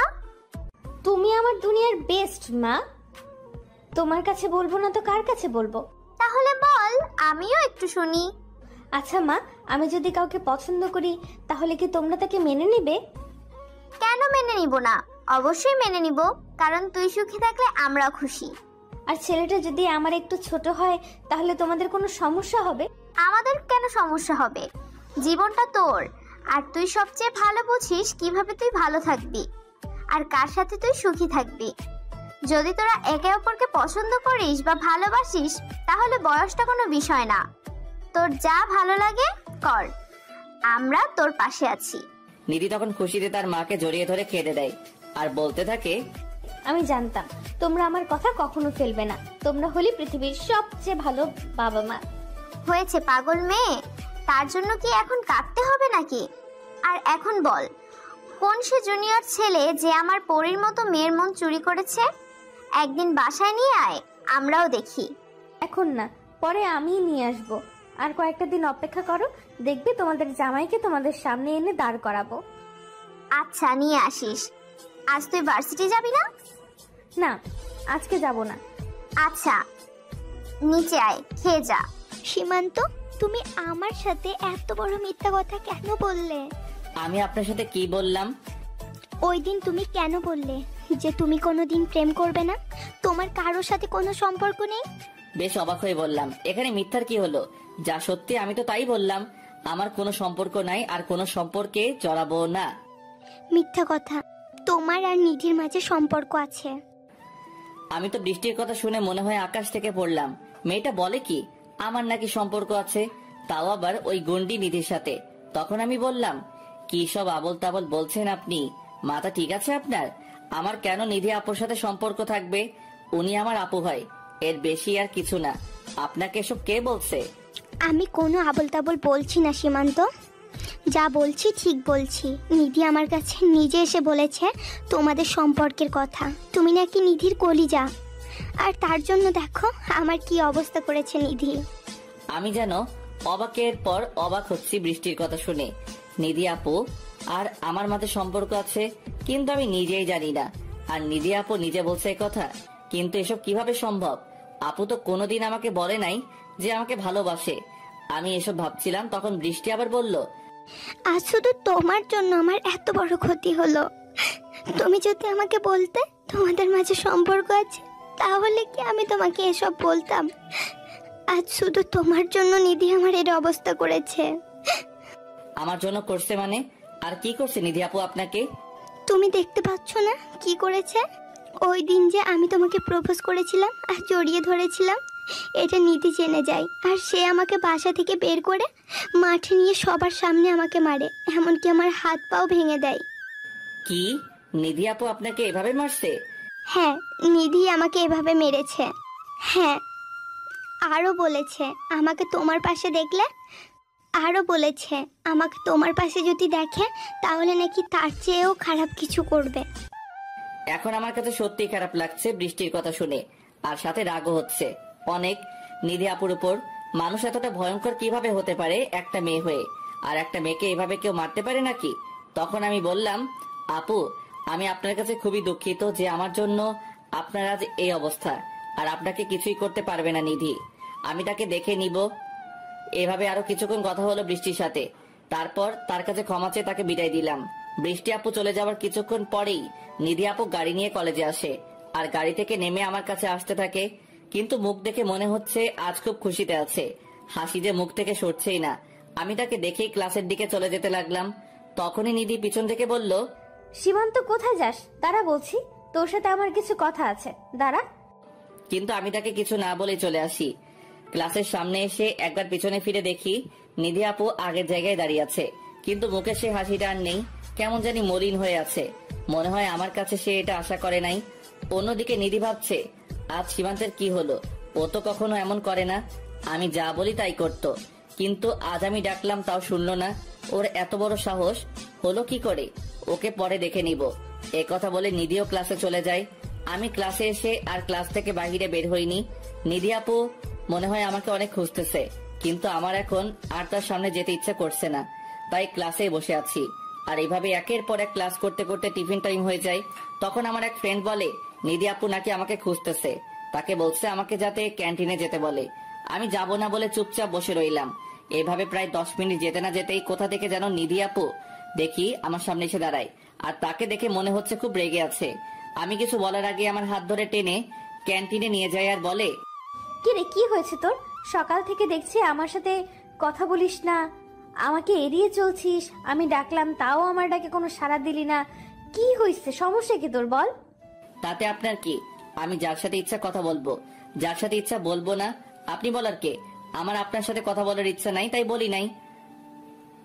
বুকে অনেক সাহস নিয়ে কথাটা বললাম। জানি না কি হয়, যে রাগী মেয়ে। আমার কথা শোনার সাথে সাথে নিধি আপু আমার গলা চেপে ধরলো আর চিৎকার করে বলল, তোর সাহস কি করে হয় আমার সাথে এইভাবে কথা বলার? আর কি বললি তুই? যার সাথে ইচ্ছা কথা বলবি? বলে দেখা, তোর মুখ আমি ভেঙে দিব। তুই শুধু আমার সাথে কথা বলবি, আর কারোর সাথে না। আমি আর আপনার কোনো কথা শুনবো না। আপনি আমার জন্য কেন বৃষ্টি আপুকে মারলেন? তার হাত কেন ভাঙলেন? আর আপনার জন্য বৃষ্টি আপুর কাছে আমাকে ছোট হতে হয়েছে, কথা শুনতে হয়েছে তার কাছ থেকে। আমি কথাগুলো নিচে তাকিয়ে বললাম। তারপর আমি নিধি আপুর দিকে তাকিয়ে নিজেই ভয় পেয়ে যাই। আপু যেন রেগে গিয়ে রাগে আগুনের মতো লাল হয়ে গেছে। আর তখনই আপু, আমি কথাগুলো নিচের দিকে তাকিয়ে বললাম। কথাগুলো বলে আমি আপুর দিকে তাকিয়ে নিজেই ভয় পেয়ে যাই। রাগে আপুর চেহারা আগুনের মতো লাল হয়ে গেছে। তখন আপু বলল, বৃষ্টি তোর কাছে আবার আসছিল? ওর সাহস হলো কি করে তোর কাছে আসার? তাতে আপনার সমস্যা কোথায়? আপনার কাছে বৃষ্টি আপু আসুক আর যেই আসুক, আপনি বাধা দেওয়ার কে? আর বৃষ্টি আপু যদি আমাকে ভালোবাসে তাহলে আপনি কেন এমন করছেন? এই কথাটা বলার সাথে সাথে নিধি আমার মুখ চেপে ধরে আর বলে, আমি ছাড়া তোকে যদি কেউ ভালোবাসার কথা চিন্তাও করে, তাকে আমি কি করব তা কেউ কল্পনাও করতে পারবে না। তোকে আজ ভেবেছিলাম সবার সামনে সুন্দর করে প্রপোজ করব, কিন্তু তুই আর তা হতে দিলি না। আমি না করার পরেও বৃষ্টির সাথে কথা বলছিস, আবার বলিস যে কেউ তোকে ভালোবাসতে পারবে আর আমি বলার কে? আর বলিস যে কেউ তোকে ভালোবাসতে পারবে আর আমি বলার কে? এখন কান খুলে শুনে রাখ, আমি তোকে ভালোবাসি। শুধু ভালোবাসি বললে ভুল হবে, আমার জীবনের চাইতে বেশি ভালোবাসি। তুই শুধু আমার, আর আমার মানে শুধুই আমার। এই কথা বলে নিধি আমাকে খুব শক্ত করে জড়িয়ে ধরে, আর এত শক্ত করে জড়িয়ে ধরে যে আমার শ্বাস নিতেই কষ্ট হচ্ছিল। শরীরে এত শক্তি কোথায় থেকে পায় এই মেয়ে আল্লাহই জানে। তখনই আমি খুব কষ্ট করে নিধির কাছ থেকে নিজেকে ছাড়িয়ে বলি, আপু আপনি কি বলছেন? একবার ভেবে দেখেছেন? আপনি আমার আপু হন, আর আমি আপনাকে সেই হিসেবে সম্মান করি। আমি আপনার কথা মানতে পারবো না। আমি যা বলছি ঠিক বলছি। আমি তোকে ভালোবাসি, এটা আমার শেষ কথা। আমি জানি আমি তোর একটু বড়, কিন্তু তাতে আমার কোনো সমস্যা নাই। আর আমাকে কে কি বলবে তাতে আমার কিচ্ছু যায় আসে না। আর তোর যদি কোনো সমস্যা থাকেও তাহলে কিছু করার নেই, নিজেকে সামলে নে। আমি বুড়ি হলেও তোকেই আমাকে বিয়ে করতে হবে। আমি নিধির কথা শুনে বেহুশ হবার অবস্থা। কোনো মানুষ যে এভাবেও একজনকে প্রেম নিবেদন করতে পারে তা নিধিকে না দেখলে বিশ্বাস করতাম না। আর প্রপোজ করা বললে ভুল হবে, ও তো আমাকে রীতিমতো থ্রেট করলো। তখন আমি বললাম, আপু আপনি বোঝার চেষ্টা করেন, এটা কখনো হয় না। আপনি আমার চাচাতো বোন, আর এটা পরিবারের কেউ মানবে না। আর পরিবার মানলেও আমার পক্ষে এটা কোনোভাবেই সম্ভব না। সীমান্ত, তুই ভালো করেই জানিস এই নিধি একবার যা চায় তার না পাওয়া পর্যন্ত দু চোখের পাতা এক করতে পারে না। আর আমি তো তোকে আমার জীবনের চাইতেও বেশি চাই। তুই কিভাবে ভাবলি আমি তোকে এত সহজে ছেড়ে দেব? তোকে তো আমার মনের ঘরে রাজা করেই ছাড়বো। হয় আপোষে করব, না হলে জোর করে করব, কিন্তু তুই শুধু আমার। আর এই কথা বলেই নিধি ক্যান্টিনের সবার সামনে আমার ঠোঁটের ভিতর তার ঠোঁট বসিয়ে দেয়, আর আমার মাথার চুল এমন ভাবে খামচে ধরে যে আমি কোনোভাবেই ছাড়াতে পারি না। তারপর সে তার ইচ্ছে মতো কিস করে। প্রায় 6 মিনিট পরে আমাকে ছেড়ে দিয়ে হাঁপাতে হাঁপাতে বলে, এটা তো কেবল শুরু শোনা। নিধি খুব ভালো করেই জানে নিজের পছন্দের জিনিস কিভাবে নিজের করে নিতে হয়। আমি হাত দিয়ে ঠোঁটটা মুছে তাকে বললাম, এতগুলো মানুষের সামনে কিস করতে আপনার লজ্জা করে নাই? আর আপনি আমার চাচাতো বোন ছাড়া আর কিছুই না। আমি কখনো আপনাকে ভালোবাসবো না। আপনি যা করার করেন। রেগে গিয়ে বললাম, কারণ সবার সামনে কিস করছে, এটা ভাবতে কেমন যেন লাগছে। তখন নিধি আমার সামনে এসে বলে, তুই কি আমাকে চ্যালেঞ্জ করস মিস্টার সীমান্ত? ও মাগো, এ মেয়ে দেখি আবার সিনেমেটিক স্টাইলে অভিনয় করতে পারে। তখন আমি বললাম, হ্যাঁ আমি আপনাকে চ্যালেঞ্জ করছি। ওকে ঠিক আছে, তাহলে তুমিও দেখো এই নিধি কি করতে পারে। আমি আর কিছু না বলে সেখান থেকে চলে আসলাম। এসে ক্লাসে বসে বাকি ক্লাসগুলো করে বাসায় চলে আসি। অন্যদিকে নিধি বাসায় গিয়ে শুরু করছে আরেক কাহিনী। নিধি বাসার ভিতর গিয়ে শুরু করছে চিৎকার চেঁচামেচি। তার চিৎকার শুনে নিধির বাবা মা ভাই সহ সবাই একে একে হাজির। তখন নিধির বাবা বলে, কিরে মা, কি হয়েছে তোর? এভাবে চিৎকার কেন করছিস? কেউ কি তোকে কিছু বলেছে নাকি? না, আমাকে কেউ কিছু বলেনি। তখন নিধির ভাই নিশাদ বলে, তাহলে কি আমার বোনটা কোনো কিছু চাই নাকি? বল আমাকে, আমি আজকে তোকে এনে দেবো। আমার সবাইকে উদ্দেশ্য করে কিছু বলার আছে, আর আমি যা বলবো তোমাদের তাই মানতে হবে। আর যদি না মানো তাহলে আমি কিছু একটা করে বসবো। আচ্ছা বল, তুই যা বলবি আমরা তাই করব। তাও তোর কিছু করতে হবে না। এখন বল কি বলবি? আমি বিয়ে করব। নিধি 7-5 না ভেবে এ কথা সরাসরি বলে দেয় সে বিয়ে করবে। আর নিধির মুখে এমন কথা শুনে পরিবারের সবাই প্রথমে কিছুটা অবাক হয়ে যায়, পরে নিজেদের সামলে নিয়ে বলে, বিয়ে করবি মানে কি? বিয়ে করব মানে বিয়ে করব, আর কোনো মানে নাই। এখন তোমরা বলো বিয়ে দিবে কিনা? ঠিক আছে, দিব। বিয়ে করবি এটা তো খুশির খবর। আমি কাল থেকেই পাত্র দেখা শুরু করব। আমি কি তোকে বলেছি পাত্র দেখতে? না, লাগবে না। পাত্র আমি পছন্দ করছি, আর তাকেই আমি বিয়ে করব। মেয়ের কথা শুনে সবাই একদম বোকা হয়ে গেল। পাত্র নাকি মেয়ে নিজে ঠিক করছে। তখন নিধির বাবা বলে, আচ্ছা, পাত্র নিজে ঠিক করছিস, ভালো কথা। এখন বল পাত্র কি করে? পাত্রের বাবার নাম কি, পাত্রের নাম কি? আমরা বিয়ের প্রস্তাব পাঠাই। পাত্রকে তোমরা সবাই খুব ভালো করে চেনো। নিধির কথা শুনে নিধির ভাই বলে, আমরা পাত্রকে চিনি মানে? কে সে, নাম বল। তারপরে নিধি যা বলল তা শুনে সবার মাথা ঘুরে যাওয়ার অবস্থা। কারণ নিধি তখন বলে, পাত্রের নাম হচ্ছে সীমান্ত। আমি সীমান্তকে বিয়ে করতে চাই। নিধির কথা শুনে নিধির বাবা দাঁড়ানো থেকে ধুপ করে সোফায় বসে পড়ে। কারণ তিনি জানতেন যে তার মেয়ে এমন কিছু বলবে যাতে একটু শক লাগে।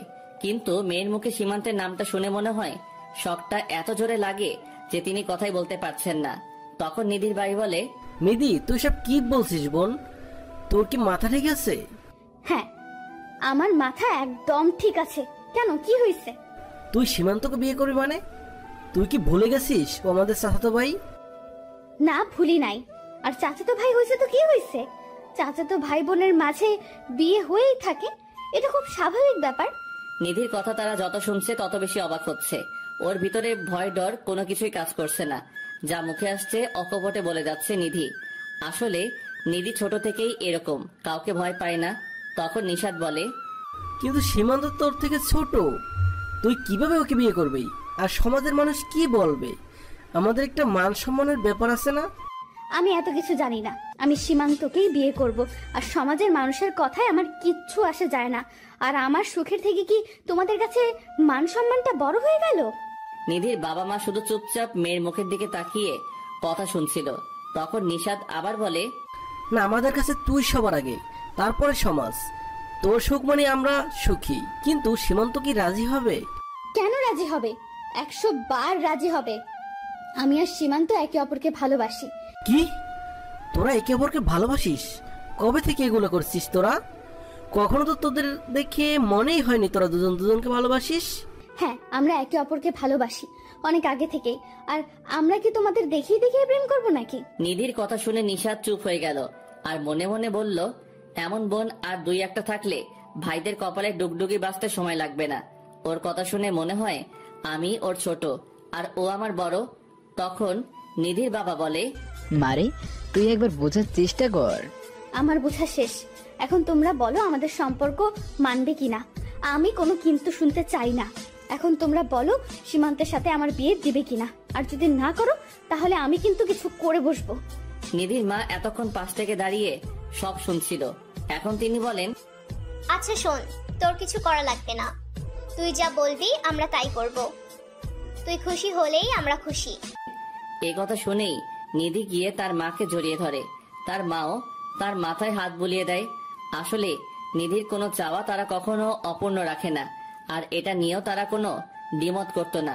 কারণ সীমান্তকে সবাই অনেক ভালোবাসে আর পছন্দ করে। কিন্তু সীমান্ত বয়সে নিধির একটু ছোট, তাই তারা প্রথমে রাজি হতে চাচ্ছিল না, কারণ মানুষ কি বলবে এটা ভেবে। তখন নিধির মা আবার বলে, আচ্ছা তাহলে এক কাজ কর, সীমান্তকে ফোন করে আমাদের বাসায় আসতে বল, একটু কথা বলি। এই কথা শুনে নিধি একটু চিন্তায় পড়ে যায়, কারণ সীমান্ত আসলেই নিধি ধরা পড়ে যাবে যে সীমান্ত তাকে ভালোবাসে না। তখন নিধি বলে, আরে না না না, সীমান্ত এখন আসবে না। ও এখানে কেন আসবে? আরে আসলে সমস্যা কোথায়? ওর কাছেও তো জানা লাগবে এখনো বিয়ে করবে কিনা, কারণ ও তো এখনো লেখাপড়া করছে। ওর মতামত নিয়ে তার না হয় ওর বাবা মার সাথে আলাপ করি। ও তো আগে থেকেই রাজি। ওর লজ্জায় আর ভয়ে চাচু আর চাচির কাছে আমাদের সম্পর্কের কথা বলতে পারে নাই। আর ওর নাকি তোমাদের সামনে আসতেও লজ্জা পায়, তাই আসবে না। এখন তোমরা সরাসরি ছোট চাচুর সাথে এই বিষয়ে কথা বলো। নিধির কথা শুনে নিধির মা বলে, আচ্ছা তুই তোর রুমে যা, আমরা এই বিষয়ে কথা বলছি, দেখি কি করা যায়। আমি যাচ্ছি, কিন্তু কথার যাতে নড়চড় না হয়, তাহলে কিন্তু খবর আছে। এই কথা বলে নিধি তার নিজ রুমে চলে যায়। আর তার পরিবারের সবাই মিলে সিদ্ধান্ত নেয় যে সীমান্তের সাথেই নিধির বিয়ে দিবে, কারণ যেখানে দুজন দুজনকে ভালোবাসে সেখানে তার পরিবার বাধা হতে চায় না। এদিকে নিধি রুমে এসে খুশিতে নাচতে থাকে যে সে সীমান্তকে খুব তাড়াতাড়ি তার জীবন সাথী হিসেবে পেতে যাচ্ছে। আর এসব ভাবতে ভাবতেই নিধি সীমান্তকে কল দেয়। এদিকে আমি কলেজ থেকে বাসায় এসে খাওয়া দাওয়া করে চুপচাপ শুয়ে আছি, কিন্তু ঘুম আসছে না। এমনি বাহিরেও যাইনি আড্ডা দিতে, আর ঘুম আসবে কেমন করে? ওই গুন্ডিটা যে টেনশন দিয়ে রাখছে, এত টেনশন দিলে কি আর ঘুম ধরে? আমি এসব শুয়ে শুয়ে ভাবছিলাম, ঠিক তখনই দেখি আমার মোবাইল বাবাজি আমাকে ডাকতেছে। তাকিয়ে দেখি এ তো নিধি, গুন্ডির ফোন। জানি না আবার কি বলবে ফোন ধরলে, তাই প্রথমবার ধরলাম না। এরপর আর 2বার দিল, তাই ধরলাম। কারণ এই গুন্ডির বিশ্বাস নাই, রাগ উঠলে আবার বাসায় এসে কিছু করে বসবে। আমি কল ধরতেই, আমার জান পাখিটা কি করে?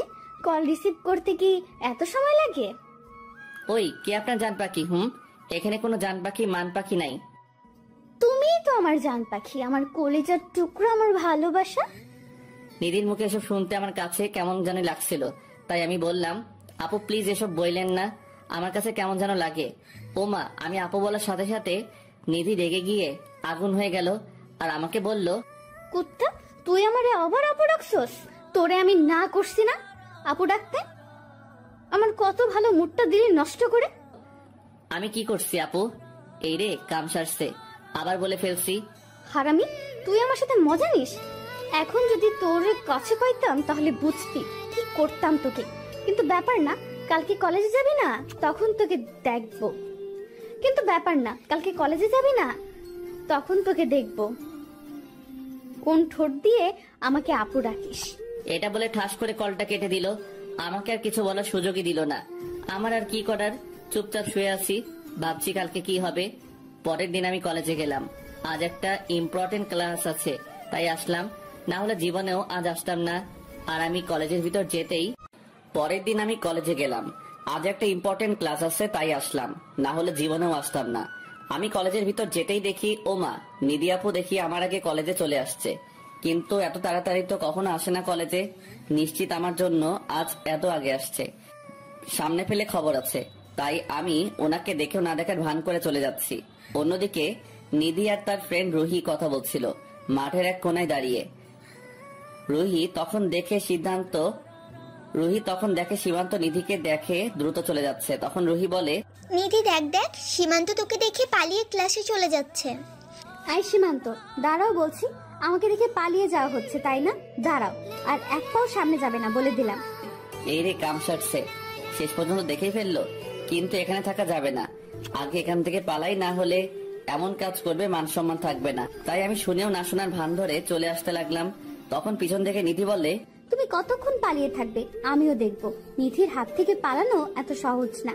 পিছনে না ফিরে সোজা ক্লাসে চলে আসি। অন্যদিকে নিধির কথা শুনে রুহি অবাক হয়ে বলে, কি রে নিধি, তুই সীমান্তকে তুমি করে ডাকছিস কেন? আর এমন ভাবে বলছিস মনে হচ্ছে তোর বয়ফ্রেন্ড। ও শুধু আমার বয়ফ্রেন্ড না, আমার হবু স্বামীও, বুঝলি? কি বলছিস নিধি? সীমান্ত কবে থেকে তোর বয়ফ্রেন্ড হলো? ও তো তোকে আপু বলে ডাকে, আর আমি যতটুকু জানি বৃষ্টি ওকে পছন্দ করে। শুন, সীমান্ত শুধু আমার আর কারো না, আর আমি সীমান্তকে কারো হতে দিব না। কিন্তু সীমান্ত কি তোকে মেনে নিবে? ও তো উল্টে তোকে দেখে পালাচ্ছে। রুহির হাসি দেখে নিধি রেগে যায়, আর রুহি ধমক দিয়ে বলে, ওই তোর হাসি থামা, না হলে তোর এখন খবর করে ছেড়ে দেব। আর কি বললি? সীমান্ত আমাকে দেখে পালায়? আমিও দেখব ও কত পালাতে পারে। ওর সাথে যদি বিয়ের আগে প্রেম করতে না পারি, তাহলে ওকে বিয়ে করে তারপর প্রেম করব। খুব তাড়াতাড়ি আমার আর সীমান্তের বিয়ে খেতে পারবি। এ কথা বলে নিধির আগে ফুঁসতে থাকে, কারণ নিধিকে নিয়ে কেউ হাসলে তার একদম সহ্য হয় না। আর নিধির কথা শুনে রুহি চুপ হয়ে যায়, কারণ রুহি জানে নিধি একবার যা বলে তা করেই ছাড়ে। তখন রুহি বলে, সরি দোস্ত, আসলে আমি তো জানতাম না যে তুই সীমান্তকে এত ভালোবাসিস। আর দেখলি না সীমান্ত কিভাবে আমাদের দেখে পালালো, তাই আমার হাসি চলে আসে। আচ্ছা চল আমার সাথে। কোথায় যাব? কোথায় আবার? আমার জান পাখিটার কাছে, ওকে একটু মজা দেখাবো। এদিকে আমি ক্লাসে এসে বসে আছি আর বন্ধুর সাথে গল্প করছি, কারণ বাহিরে যাওয়া যাবে না। বাহিরে আমার জম ঘুরতেছে, গেলেই বিপদ। তার চাইতে এখানে বসে থাকা অনেক ভালো।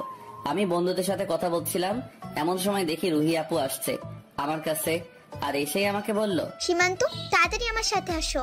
কেন আপু, কি হয়েছে? নিধি মাথা ঘুরে পড়ে গেছে, আমরা ওকে উপরের খালি ক্লাসরুমে শুয়ে রাখছি, তুমি আসো আমার সাথে। আমি এই কথা শোনার সাথে সাথে আপুকে বললাম, কখন হলো এমন, চলেন তাড়াতাড়ি। চলো। কথা বলে আমি আর রুহি আপু যেতে লাগলাম। রুহি আপু আমার আগে আর আমি তার পিছনে। তারপর আপু আমাকে নিয়ে দোতলায় একটা রুমে নিয়ে গেল আর বলল, তুমি ভিতরে যাও, আমি গিয়ে স্যারকে ডেকে আনি। আচ্ছা তাড়াতাড়ি যান। আমি রুমের ভিতরে গিয়ে দেখি নিধি একটা টেবিলের উপর শুয়ে আছে, আর আমি আপুর কাছে যেতেই কে যেন বাহির থেকে দরজা বন্ধ করে দিল। আমি দরজার কাছে গিয়ে দরজা ধাক্কা দিলাম খোলার জন্য, কিন্তু এত বাহির থেকে বন্ধ। তখন পিছনে তাকিয়ে দেখি নিধি আমার দিকে তাকিয়ে হাসছে আর আমাকে বলে, কি মিস্টার সীমান্ত, দরজা খুলে না? আপু আপনি না অসুস্থ? অসুস্থ ছিলাম, কিন্তু ডাক্তার এসে দেখে গেছে এখন সুস্থ। কে ডাক্তার? আর কোথায় ডাক্তার? এই তো আমার সামনে দাঁড়িয়ে তুমি, আর তুমি তো আমার ডাক্তার, ভালোবাসার ডাক্তার। আপু এগুলো কি বলছেন আপনি? আর দরজা খুলতে বলুন, আমি ক্লাসে যাব, আমার ক্লাস আছে। ক্লাসে তো যাবই, তুমি আগে আমার ক্লাসটা করে নাও, তারপর তোমার যেখানে খুশি যাও। একথা বলেই নিধি আমার কাছে আসতে লাগলো, আর আমি তাকে পিছাতে পিছাতে বললাম, সামনে আসবেন না বলে দিলাম, কিছু করবেন না আমার সাথে, আমি আপনাকে ভালোবাসি না। তাহলে কেন করছেন এমন? ভালোবাসা কিভাবে আদায় করতে হয় নিধি তা ভালো করে জানে। আর কালকে যেন কি বলেছিলাম মনে নাই, যে আজকে তোমাকে দেখে নিব, আর সকালেও আমার কথা তুমি শোনো নাই, এর শাস্তি তোমাকে পেতেই হবে। এই কথা বলেই নিধি আমার একেবারে কাছে চলে আসে। এত কাছে আসায় নিধির প্রতিটা নিঃশ্বাস আমার মুখে পড়ছিল, যা আমার কাছে কেমন লাগতেছিল। তখন আমি নিধিকে বললাম, প্লিজ কিছু করবেন না, মানুষ দেখলে খারাপ ভাববে, যেতে দিন আমায়। না হলে ও আর কিছু বলতে দিল না, তার আগে আমার মুখটা বন্ধ করে দিল তার মিষ্টি ঠোঁট দিয়ে। প্রথমে আমি তাকে বাধা দেওয়ার চেষ্টা করলেও পরে আমার কি হলো নিজেও জানি না। একসময় আমিও তার ডাকে সাড়া দিতে থাকি, আর সে আমার রেসপন্স পেয়ে যেন আরো পাগল হয়ে যায়। আমরা এভাবে আরো কতক্ষণ ছিলাম জানি না, কিন্তু নিধি যখন আমায় ছাড়লো তখন আমার দম যায় যায় অবস্থা। আমি শ্বাস নিতে নিতে নিধির দিকে তাকিয়ে দেখি তার চোখে মুখে যেন এক তৃপ্তির হাসি ফুটে আসে। তখন আমি তাকে বললাম, এবার দরজাটা খুলতে বলুন, আমি ক্লাসে যাব। নিধি তখন রুহিকে বলল, রুহি দরজা খুলে দে, আমার কাজ শেষ। একথা বলতেই দেখি দরজা খুলে গেল, আর তখন দিলাম এক দৌড়। আমার দৌড় দেখে নিধি হাসতে হাসতে বলে, আজ বাড়িতে যাও, তোমার জন্য বড় একটা সারপ্রাইজ অপেক্ষা করছে। আর কিছু না, ক্লাসে চলে আসি। তারপর আর আমি বাহিরে বের হই নাই। এভাবে বাকি ক্লাসগুলো করে ছুটি হলে বাড়ি চলে আসি। কিন্তু আমার জন্য যে বাড়িতে এত বড় একটা সারপ্রাইজ অপেক্ষা করতেছিল তা কল্পনাও করতে পারি নাই। কারণ আমি আসতেই আমার ছোট বোন, ভাইয়া হা কর, আমি তোকে মিষ্টি খাইয়ে দেই। আমি মিষ্টিটা খেয়ে ওকে বললাম, কি বাড়িতে কোনো খুশির খবর আছে নাকি যে মিষ্টি খাওয়ানো হচ্ছে? আছে, কিন্তু আমি তোমাকে বলতে পারবো না, নিষেধ আছে, আম্মু বলবে তোমাকে। কেন, তোর কি বিয়ে ঠিক হয়েছে নাকি যে তোর বলতে লজ্জা লাগে যে আম্মু এসে বলবে? আমার না, তোর বিয়ে ঠিক হয়েছে। আচ্ছা, এত ভালো খবর, তাহলে তুই যা, গিয়ে রেডি হতে থাক। আমার বিয়েতে যাবি না? আমি জানি যে আমার বোন আমার সাথে প্রায় সময় দুষ্টুমি করে, এটা ওইটা বলে বেড়ায়, তাই আমি ওর কথাটার কোনো মূল্য না দিয়ে আমার রুমে চলে আসলাম। তারপর ফ্রেশ হয়ে নিচে গিয়ে আম্মুকে বললাম, আম্মু খুব ক্ষুধা লাগছে, তাড়াতাড়ি খেতে দাও। টেবিলে বসে বললাম, একটু অপেক্ষা করো, আমি খাবার দিচ্ছি। তারপর আম্মু আমাকে খাবার দিল। আমি খাবার খাচ্ছি, আর একটা বিষয় খেয়াল করলাম, আম্মুকে আজ একটু অন্যরকম লাগছে। কিন্তু সকালে যখন কলেজে যাই ওই সময় তো সবকিছু ঠিক ছিল, তাহলে এখন কি হলো? তাই আমি আম্মুকে বললাম, আম্মু বাসায় কি কিছু হয়েছে? কেন, বাসাকে কিছু হওয়ার কথা ছিল নাকি? না মানে বাসায় আসতেই সারা আমাকে মিষ্টি খাওয়ালো। ওকে জিজ্ঞাসা করলাম মিষ্টি কেন খাওয়ালো, তখন বলল ওর নাকি বলা নিষেধ, আর এখন তুমিও জানি কেমন করে কথা বলছো, তাই বললাম আর কি। বাসায় কিছু হয়েছে নাকি? বাসায় কি হয়েছে তা তোমার আব্বু আসলে বলবে। এখন খাবার খেয়ে তোমার রুমে যাও। আমি আর কিছুই বললাম না। সবার ব্যবহার জানি কেমন লাগছে, কেউ এসে মুখে মিষ্টি গুঁজে দিচ্ছে, আবার কেউ এমন ভাবে কথা বলছে যে পেট থেকে মিষ্টি বেরিয়ে আসার উপক্রম। তাই আমি আর কিছু না বলে চুপচাপ খেয়ে রুমে চলে আসি। একটু একটু টেনশন হচ্ছে যে বাসায় কি হলো, এটা ভেবে আবার নিজেকে এতটুকু সান্ত্বনা দিচ্ছি যে আমি তো কিছু করি নাই, তাহলে আর আমার কি হবে। এভাবে সারাটা দিন চলে গেল। এর ভিতর অবশ্য নিধি 3 বার কল দিছিল, কিন্তু আমি রিসিভ করি নাই।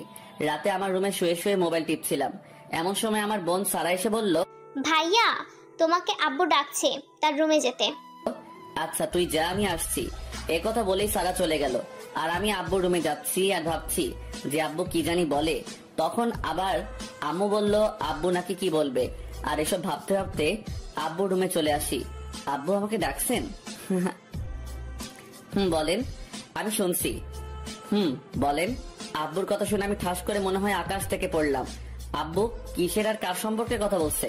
তখন আমি বললাম, আপনি কার আর কিসের সম্পর্কের কথা বলছেন? এখন আমার অবস্থা যায় যায়। আব্বু বলে কি আমার সম্পর্ক, তাও আবার আস্থা গুন্ডি আর রংবাজ নিধির সাথে? ইম্পসিবল। তখন আমি বললাম, আব্বু সব মিথ্যা কথা, আপনাকে মনে হয় কেউ মিথ্যা বলছে আমার নামে। নিধি আপুর সাথে আমার কোন রকম সম্পর্ক নাই, একদমই বলে দিলাম। পাশ থেকে আম্মু বলে ওঠে, অন্য মানুষ কেন বলতে যাবে? নিধি নিজে বলেছে তোর আর নিধির সম্পর্কের কথা, তোদের 2 বছরের রিলেশন, আর তোরা একে অপরকে নাকি অনেক ভালোবাসিস। আম্মু তোমরা বিশ্বাস করো, সব মিথ্যা কথা। হয়েছে, এখন আর মিথ্যা বলতে হবে না, আমরা সব জানি। তোরা একে অপরকে ভালোবাসিস, বিয়ে করতে চাস, এটাই তো ভালো কথা।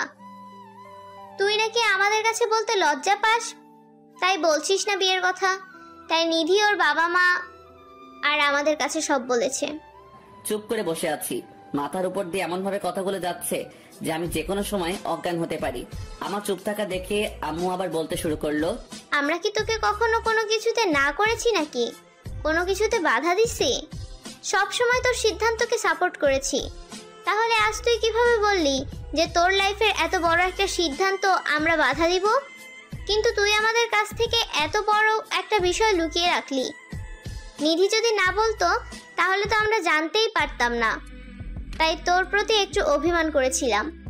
এইটুকু বলে আম্মু চুপ হলে তখন আব্বু বলে, আজ তোমার বড় চাচু আর বড় চাচি আসছিল বিয়ের প্রস্তাব নিয়ে। আমি তাদের কাছে এসব শুনছি। এখন আমাদের কারো এ বিয়ের অমত নেই, কারণ আমরা আগেই চেয়েছিলাম তোমার আর নিধির বিয়ে দিতে, কিন্তু তোমার চেয়ে নিধি একটু বড়, তাই তোমাকে বলতে চাইনি। কিন্তু এখন যেহেতু তোমরাই একজন আরেকজনকে পছন্দ করো, তখন তো ভালোই হলো, আমাদের মনের আশা পূরণ হবে। এখন তুমি বলো কবে বিয়ের তারিখ ঠিক করব? আমার এখনো তাদের কথা শুরু কানের ভিতর দিয়ে মাথার ভিতরে ঢুকছে, আর মাথার ভিতর গিয়ে হরতাল শুরু করে দিছে। আমার এখন কি বলা উচিত বা কি করা উচিত জানি না। আমি শুধু ভ্যাবলাকান্তের মতো একবার আম্মুর দিকে তাকাচ্ছি আর একবার আব্বুর দিকে তাকাচ্ছি। আমার এভাবে তাকানো দেখে আব্বু আমাকে ধমক দিয়ে বলল, কি হলো, তুমি বোকার মতো এদিকে তাকাচ্ছ কেন? বলো কবে বিয়ে করতে চাও, নাকি আমরাই আগামী মাসে বিয়ে ডেট ঠিক করে ফেলবো? না, আমার মনে হয় এদের কথা শুনে আর নিজেকে ঠিক রাখতে পারলাম না। আমি শুধু বিয়ের ডেট তারিখ হরতাল হরতাল হরতাল সেন্সলেস হয়ে পড়ে গেলাম। আমি কি বললাম আমি নিজেও জানি না, কারণ এত সুন্দর মিথ্যা কথা শুনে কয়জনই বা পারে নিজেকে ঠিক রাখতে। শুধু এতটুকু করলাম, তাতেই অজ্ঞান? বাকিটা তো এখনো বাকিই আছে। আমার যখন জ্ঞান ফিরল তখন দেখি আমার মাথার পাশে বসে আমার চুলে হাত বুলিয়ে দিচ্ছে, আর আমাকে চোখ খুলতে দেখে একটা হাসি দিয়ে বলল, আমার যখন জ্ঞান ফিরল তখন দেখি নিধি আমার মাথার পাশে বসে আমার চুলে হাত বুলিয়ে দিচ্ছে, আর আমাকে চোখ খুলতে দেখে একটা হাসি দিয়ে বলল, আমার জান পাখিটার কি হয়েছে? বিয়ের কথা শুনে কেউ কি সেন্সলেস হয়ে যায়? হাই হাই, নিধি কিভাবে এ কথা জানলো যে আমি বিয়ের কথা অজ্ঞান হয়ে গেছি? মান সম্মান আর আমার কিছুই থাকলো না। তখন আমি বললাম, আরে রাখেন আপনার বিয়ে, আপনি কি বলছেন চাচা চাচির কাছে? কেন, আমি আবার কি করলাম? আর কাকেই বা কি বললাম? আপনি চাচা চাচি আর আমার বাবা মার কাছে কেন বলছেন যে আমাদের মাঝে রিলেশন আছে? আমি তো যা সত্যি তাই বললাম। সত্যি মানে? আমি কখন আপনাকে ভালোবাসলাম? সব মিথ্যা কথা। মিথ্যা কেন হবে? তুমি আমাকে ভালোবাসো আর নাই বাসো, আমি তো তোমাকে ভালোবাসি, আর এখন তোমাকে বিয়েও করব। দেখেন, আমি আপনাকে বিয়ে করতে পারবো না। এই বিয়ে আমি ভেঙে দিব। এ কথা বলার সাথেই নিধি আমাকে ধাক্কা মেরে বিছানায় শুইয়ে দিল, আর আমার উপরে উঠে বসে আমার গলা চেপে ধরে। তারপর বলে, তোর সাথে ভালোভাবে কথা বলাই ভুল। আমি তোর সাথে ভালোভাবে কথা বললেই তুই মাথায় চড়ে বসিস। শুন, বিয়ের বিষয়ে যদি উল্টাপাল্টা কিছু বলিস তাহলে তোর খবর আছে। দেখছেন কত বড় ডাইনি একটা, কথায় কথায় খালি ধমক দিবে, চড় দিবে। আমার নাকি আবার এই মেয়েকে বিয়ে করতে হবে। তখন আমি বললাম, আমি আপনাকে কেন বিয়ে করতে যাব? কথায় কথায় আপনার হাতে থাপ্পড় খাওয়ার জন্য? কিছু হলেই আমার সাথে রাগ দেখান, যখন তখন আমাকে ধমক দেন। এই হলো আপনার ভালোবাসা, আর আমার এইরকম ভালোবাসার কোনো প্রয়োজন নাই। ও মা, আমার এই কথা বলার সাথে সাথে নিধি কান্না করে দিয়ে আমাকে জড়িয়ে ধরলো, আর কান্না করতে করতে বলে, তুমি বিশ্বাস করো সীমান্ত, আমি তোমাকে অনেক ভালোবাসি। তোমাকে ছাড়া আমি বাঁচতে পারবো না। আমি জানি আমি তোমার সাথে রাগ করি, ধমক দেই, কিন্তু সবকিছু শুধু তোমাকে নিজের করে পাওয়ার জন্য এমন করছি। তুমি যাতে কোনো মেয়ের সাথে কথা বলতে না পারো বা কারো প্রেমে পড়তে না পারো, তাই তোমাকে সবসময় চোখে চোখে রাখতাম। কারণ আমার ভয় হতো তুমি যদি অন্য কারো হয়ে যাও, অথবা আমি যদি তোমাকে হারিয়ে ফেলি, তাহলে আমি যে বেঁচে থাকতেও মরে যাব। আর তাই আমি সব সময় তোমাকে নিজের কাছে রাখতে চাইতাম।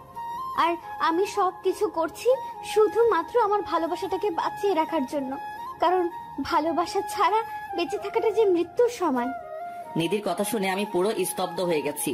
একটা মানুষ আমাকে এতটা ভালোবাসে যে আমাকে পাওয়ার জন্য এত কিছু করছে, আর নিধি এখন আমাকে জড়িয়ে ধরে কান্না করছে। তখন আমি বললাম, এত ভালোবাসেন আমাকে? বলেই তার মাথায় একটু হাত বুলিয়ে দিলাম। আমি নিধির মাথায় হাত বুলিয়ে দিতেই নিধি আমার বুক থেকে তার মাথাটা উপরে তুলে আমার মুখের দিকে তাকিয়ে থাকলো কিছুক্ষণ, পরে আবার বলতে লাগলো, অনেক ভালোবাসি তোমাকে, আর ভালোবাসি বলেই আজ এত কিছু করলাম।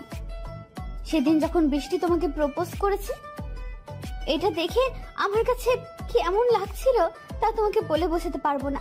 আমি তো ভয় পেয়ে গেছিলাম তুমি যদি আবার বৃষ্টির প্রেমে পড়ে যাও, তাই আমি ওই দিন বৃষ্টিকে এভাবে মারছি।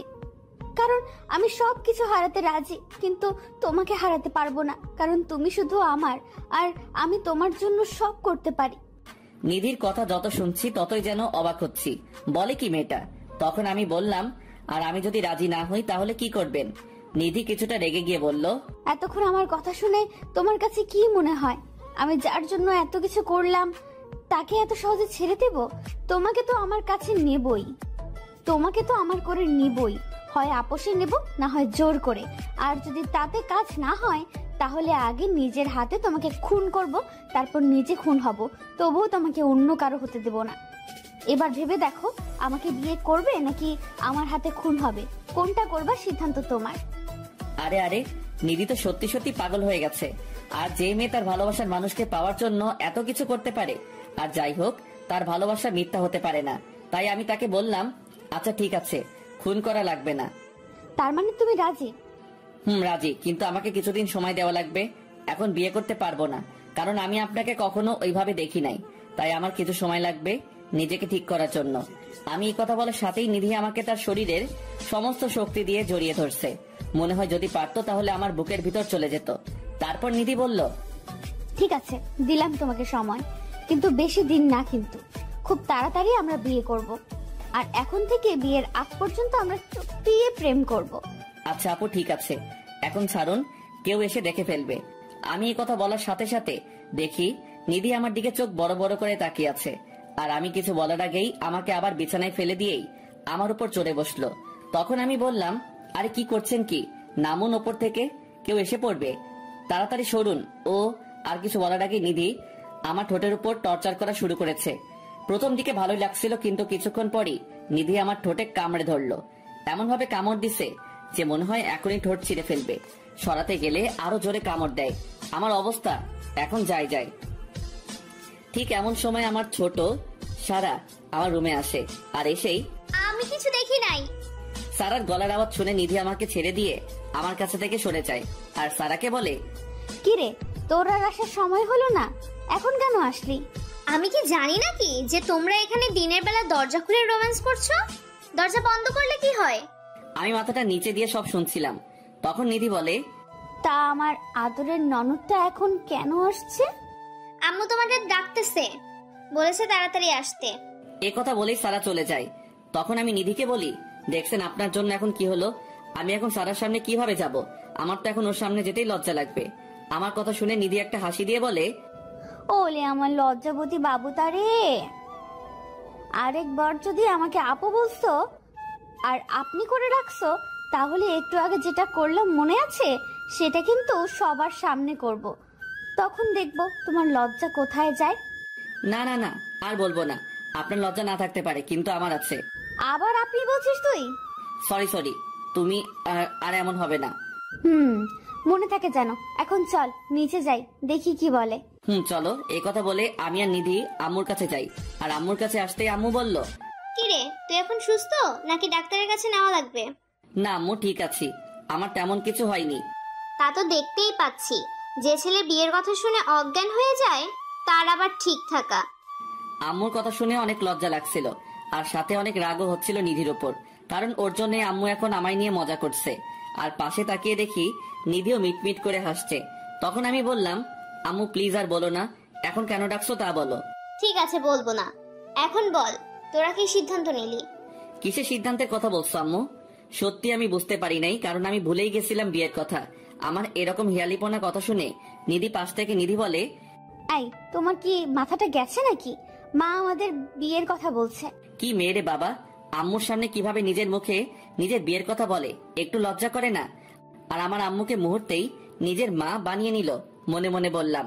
তখন আমি বললাম, আম্মু আমি এখন কোনো বিয়ে টিয়ে করতে পারবো না। ওই কি বললা তুমি? না মানে আম্মু, আমি এখন বিয়েটা করতে চাচ্ছি না, আমার আরো কিছুদিন সময় লাগবে। এটা কি তোদের দুজনের সিদ্ধান্ত? মা, এটা আমাদের দুজনের সিদ্ধান্ত। আসলে ও একটু সময় চাইছে, তাই আমিও রাজি হয়ে গেছি। ঠিক আছে, তোরা যা ভালো মনে করিস, আমরা কিছু বলবো না। আমি তাহলে সবার সাথে কথা বলি যে বিয়ে পরে হবে। ঠিক আছে। নিধি শুনে রাখ, আজ থেকে সীমান্তের সব দায়িত্ব তোর। মা, এখন থেকে তোর মানুষ তুই সামলে রাখ, আমি আর এর মাঝে নাই। ঠিক আছে মা, তুমি শুধু আমার জন্য দোয়া করো, তাহলেই হবে। তোদের জন্য তো সব সময় দোয়া করি, তা কি বলতে হবে? তোরা ভালো থাকলেই আমরা ভালো থাকি। এ কথা বলে আম্মু চলে গেল। আর আমি শুধু ভাবছি বিয়ে হলো না, কিছু হলো না, তার আগে আম্মু আমাকে পর করে দিয়ে ওই ডাইনিটার হাতে তুলে দিল। এখন আমার কি হবে একমাত্র আল্লাহই ভালো বলতে পারবে। ঠিক তখনই নিধি বলল, এই যে এত মনোযোগ দিয়ে কি ভাবা হচ্ছে শুনি একটু। না কিছু না। আমি আবার কি ভাববো? জীবনটা মনে হয় এবার তেজপাতা হয়ে যাবে। মনে মনে বললাম। আম্মু কি বললো মনে আছে?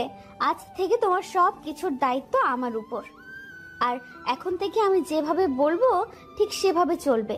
যদি একটু এদিক সেদিক হয় তাহলে মোটেও ভালো হবে না, বলে দিলাম। এটা আবার নতুন কি? আমার তো আগে থেকে আপনার কথা মতো চলতে হয়। আপনার জ্বালায় কোথায় একটু শান্তি পাই? কথা শুনে নিধি পুরো তেলে বেগুনে জ্বলে উঠে বলে, কি বললি তুই? আমি তোকে জ্বালাই? কোথাও শান্তি দেই না তোকে, তাই না?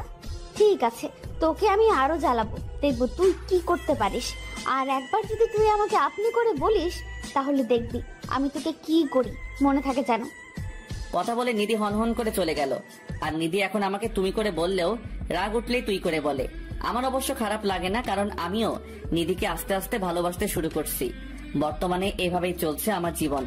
সকালে নিধির সাথে কলেজে যাওয়া, তারপর আবার তার সাথে ফিরে আসা, কলেজে কোনো মেয়ের দিকে না তাকানো, যেটা আগে আমার উপরে হুকুম জারি ছিল, এখন আইন আরো কড়াকড়ি করা হয়েছে। এক কথায় আমার জীবন এখন নিধিময় হয়ে গেছে। ডানে বামে ওপরে নিচে যেদিকেই তাকাই শুধু নিধি আর নিধি দেখি। কিন্তু সব থেকে বেশি উপভোগ করি নিধির ভালোবাসাটা, কারণ পাগলিটা আমাকে বড্ড ভালোবাসে, যা কয়েকদিনে বেশ ভালোভাবে বুঝতে পারছি। আর আমিও আমার পাগলিটাকে অনেক ভালোবেসে ফেলছি। আজ 3 মাস হলো নিধি আমার জীবনটা পুরোপুরি ভাবে দখল করে আছে। আমাকে এক মুহূর্তের জন্য চোখের আড়াল করতে চায় না। আজ আমি আর নিধি একসাথে কলেজে যাচ্ছি, কিন্তু রিক্সা দিয়ে। তখন নিধি বলল, সীমান্ত, তুমি আমাকে কতটা ভালোবাসো? নিধির মুখে এমন প্রশ্ন শুনে একটু অবাক হলাম, বলাই যায়। তাই আমি বললাম, কতটা ভালোবাসি তা তোমাকে কেমন করে বুঝবো? ভালোবাসা কি পরিমাপ করা যায় নাকি? প্লিজ তবুও বলো না কতটা ভালোবাসো আমাকে। আমার খুব শুনতে ইচ্ছে করছে, বলো না প্লিজ প্লিজ প্লিজ। মাঝে মাঝে নিধির এই বাচ্চামাগুলো দেখলে খুব হাসি পায়, আবার ভালো লাগে। তখন আমি নিধিকে বললাম, তোমাকে কতটা ভালোবাসি তা হয়তো তোমাকে বলতে পারবো না, কিন্তু এতটুকু বলতে পারি, তোমার কোলে মাথা রেখে আমি আমার জীবনের শেষ সূর্য অস্তটা দেখতে চাই। জীবনের অনেকটা পথ একা হেঁটেছি, কিন্তু আজ থেকে জীবনের বাকিটা পথ তোমার সাথে হাতে হাত রেখে চলতে চাই। যখন তুমি বুড়ি হবে আর তোমার নাতি নাতনিদের সাথে গল্প করবে, তখন আমি তোমার গল্প বলার কারণ হতে চাই। আর যখন আমি হারিয়ে দূর আকাশের তারা হয়ে যাব, তখন আমার যে স্মৃতিগুলো তোমার বেঁচে থাকার শক্তি হবে, আমি সেই স্মৃতিগুলোর কারণ হতে চাই। তোমাকে নিয়ে আরো অনেক কথা আছে যা আমি হয়তো বলে শেষ করতে পারবো না। আর এগুলো যদি তোমার কাছে ভালোবাসা মনে হয়, তাহলে আমি তোমাকে অনেক ভালোবাসি। আমি কথাগুলো বলে দেখি নিধির 2 চোখ বেয়ে পানি পড়ছে। তখন আমি বললাম, এই তুমি কান্না করছো কেন? তুমি আমাকে এতটা ভালোবাসো তা আমি ভাবতেও পারি নাই, তাই তোমার কথা শুনে আনন্দের চোখ দিয়ে পানি চলে আসছে। আর নিধির সাথে কথা বলতে বলতে কলেজে চলে আসি। তখন আমি, হইছে, এখন আর কান্না করতে হবে না, কলেজে চলে আসছি, তুমি তোমার ক্লাসে যাও আর আমি আমার ক্লাসে যাই। আমি রিক্সা ভাড়া দিয়ে ক্লাসের দিকে যাচ্ছিলাম, এমন সময় কে জানি আমার কাঁধে হাত দিল। পিছনে ফিরে দেখি আমার বন্ধু আতিক, কিন্তু কেন জানি মনে হয় ওর মন খারাপ। তাই আমি বললাম, কিরে বেটা, মন খারাপ কেন? মায়া কি তোকে আবার ছেঁকা দিল নাকি? মায়া আতিকের গার্লফ্রেন্ড, তাই একটু মজা করলাম। দোস্ত, তোর সাথে আমার কথা আছে, খুবই ইম্পর্টেন্ট। বল, আমি শুনছি। দোস্ত, মায়ের বিয়ে ঠিক হয়ে গেছে, আর আমি মায়াকে ছাড়া থাকতে পারবো না। কি বলিস তুই? এখন কি করবি? আমি মায়াকে বিয়ে করব, তুই যে কোনো একটা ব্যবস্থা কর প্লিজ। আচ্ছা কান্না করিস না, এখন বল মায়া কোথায় আছে? মায়া ওর ক্লাসে আছে। আচ্ছা তুই থাক, আমি আসছি। এ কথা বলেই আমি মায়ার ক্লাসে যাই। আর মায়া এবার ইন্টার প্রথম বর্ষে পড়ে। আমি ক্লাসে গিয়ে দেখি মায়া মন খারাপ করে ক্লাসের রুমে বসে আছে। আমি গিয়ে সোজা মায়ার হাত ধরে টেনে পাশে একটা খালি ক্লাসরুমে নিয়ে যাই। দেখি সাথে আরো 2টা মেয়ে আসছে, কিন্তু তারা একটু দূরে দাঁড়িয়ে আছে। তখন আমি মায়াকে বললাম, মায়া তুমি কি আতিককে ভালোবাসো? ভাইয়া, আমি আতিককে অনেক ভালোবাসি, ওকে ছাড়া বাঁচতে পারবো না। বিয়ে করবে আতিককে? করব, কিন্তু কিভাবে? পরিবার জানলে সমস্যা হবে। ওই ব্যবস্থা আমি করব, তুমি কাউকে কিছু বলবে না। আর কালকে তুমি এই ঠিকানায় চলে আসবে, বাকিটা আমি দেখব। আচ্ছা ভাইয়া, আমি সময় মতো চলে আসবো। আমি মায়া আর আতিককে সবকিছু বুঝিয়ে দিয়ে আবার কলেজ থেকে চলে আসলাম, কারণ আমাকে এখন তাদের বিয়ের ব্যবস্থা করতে হবে। অন্যদিকে লাগছে অন্য ঝামেলা। আমি যখন মায়াকে ক্লাস থেকে টেনে আনি, তখন সাথে যে 2টা মেয়ে আসছিল, তার মধ্যে একটা মেয়ে নিধিকে বলে, আচ্ছা, সীমান্ত ভাইয়া কি আপনার চাচাতো ভাই লাগে? তা জেনে তুমি কি করবে? তুমি কেন আসছো তাই বলো। কালকে সীমান্ত ভাইয়া আর আমার বান্ধবী মায়া দুজনে বিয়ে করবে এই কাজী অফিসে, তাই আপনাকে বলতে আসলাম। আই মেয়ে, কি বলছো তুমি? মাথা ঠিক আছে তোমার? সীমান্ত বিয়ে করবে মানে কি? আমি একটু আগে নিচে দূর থেকে শুনেছি বিয়ের কথা, তারা নাকি কালকে বিয়ে করবে, তাই আমি আপনাকে বলতে এলাম। এখন আপনি বিশ্বাস করলে করেন, না করলে না। আর নিধি মেয়েটার কথা শুনে যেন তার পায়ের নিচ থেকে মাটি সরে গেল। নিধি ভাবছে যে সীমান্ত তার সাথে এটা কিভাবে করতে পারলো। আর এইসব ভেবে নিধির চোখ দিয়ে অঝোর ধারায় পানি ঝরতে লাগলো। সে আর দেরি না করে দ্রুত গেল মায়ের ক্লাসরুমে, গিয়ে ওই মেয়েটাকে বলল, তোমার ফ্রেন্ড মায়া কোথায়? নিধি তখন আরো 2-1 কাছে মায়ের কথা জানতে চায়। তখন তারা বলে মায়া নাকি বাকি ক্লাস না করে চলে গেছে। নিধি তখন দেরি না করে চলে যায় সীমান্তের ক্লাসে, গিয়ে দেখে আতিক ব্যাগ নিয়ে চলে যাচ্ছে। তখন নিধি বলল, আতিক, সীমান্ত কোথায়? তাড়াতাড়ি বল। আপু, আমি খুব তাড়ায় আছি, এখন কথা বলতে পারবো না। সীমান্ত একটু বাইরে গেছে, একটা জরুরি কাজ আছে। কিসের জরুরি কাজ বল আমাকে, না হলে এখান থেকে এক পা সামনে যেতে পারবি না। বলছি কলাটা ছাড়েন আপু, সে একটু কাজী অফিসে গেছে, কালকে একটা কাজ আছে। এই কথা বলে আতিক চলে যায় আর নিধি ওখানে বসে পড়ে আর কান্না করতে থাকে। তখন নিধির ফ্রেন্ড রুহি এসে বলে, কি রে নিধি, কান্না করছিস কেন? সীমান্ত আমার সাথে চিট করছে। কি বলছিস এসব নিধি? সীমান্ত তোকে চিট করেছে মানে? সীমান্ত আমার সাথে প্রেমের অভিনয় করে কালকে অন্যজনকে কাজী অফিসে নিয়ে বিয়ে করতে। সীমান্ত তোর সাথে কি করে এমন করতে পারে? তাহলে তুই এখন কি করবি? নিধি চোখের পানি মুছে উঠে দাঁড়ায় আর রুহিকে বলে, সীমান্ত এখন ওই নিধিকে চিনতে পারে নাই। ও আমাকে ধোকা চাইলেও আমি তা হতে দিব না, কারণ নিধি কখনো হাঁটতে শিখে নাই।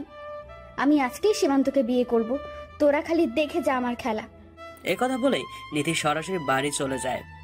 যাওয়ার সময় সীমান্তকে বেশ কয়েকবার কল দেয় নিধি, কিন্তু সীমান্ত রিসিভ করে না। আর নিধি তখন সত্যি ধরে নেয় সীমান্ত তাকে ধোকা দিচ্ছে। আর এসব যতই নিধি ভাবছে, তার রাগ যেন ততই বাড়ছে। নিধি বাড়িতে এসে ড্রয়িং রুমের জিনিস একটা একটা করে ভাঙতে থাকে। আর জিনিস ভাঙার শব্দ পেয়ে বাড়ির সবাই তাড়াতাড়ি ড্রয়িং রুমে এসে দেখে নিধি সব ভাঙছে। তখন নিধির মা বলে ওঠে, কি রে, কি হয়েছে তোর? এভাবে জিনিস কেন ভাঙছিস? বল কি হয়েছে? আমি আজকেই সীমান্তকে বিয়ে করতে চাই। নিধির এমন কথা শুনে সবাই অবাক হয়ে গেল। তখন নিধির মা বলল, তুই কি বলছিস? আজকে বিয়ে করবে মানে? বিয়ে কি কোনো ছেলে খেলা নাকি যে তুই বললি আর বিয়ে হয়ে গেল?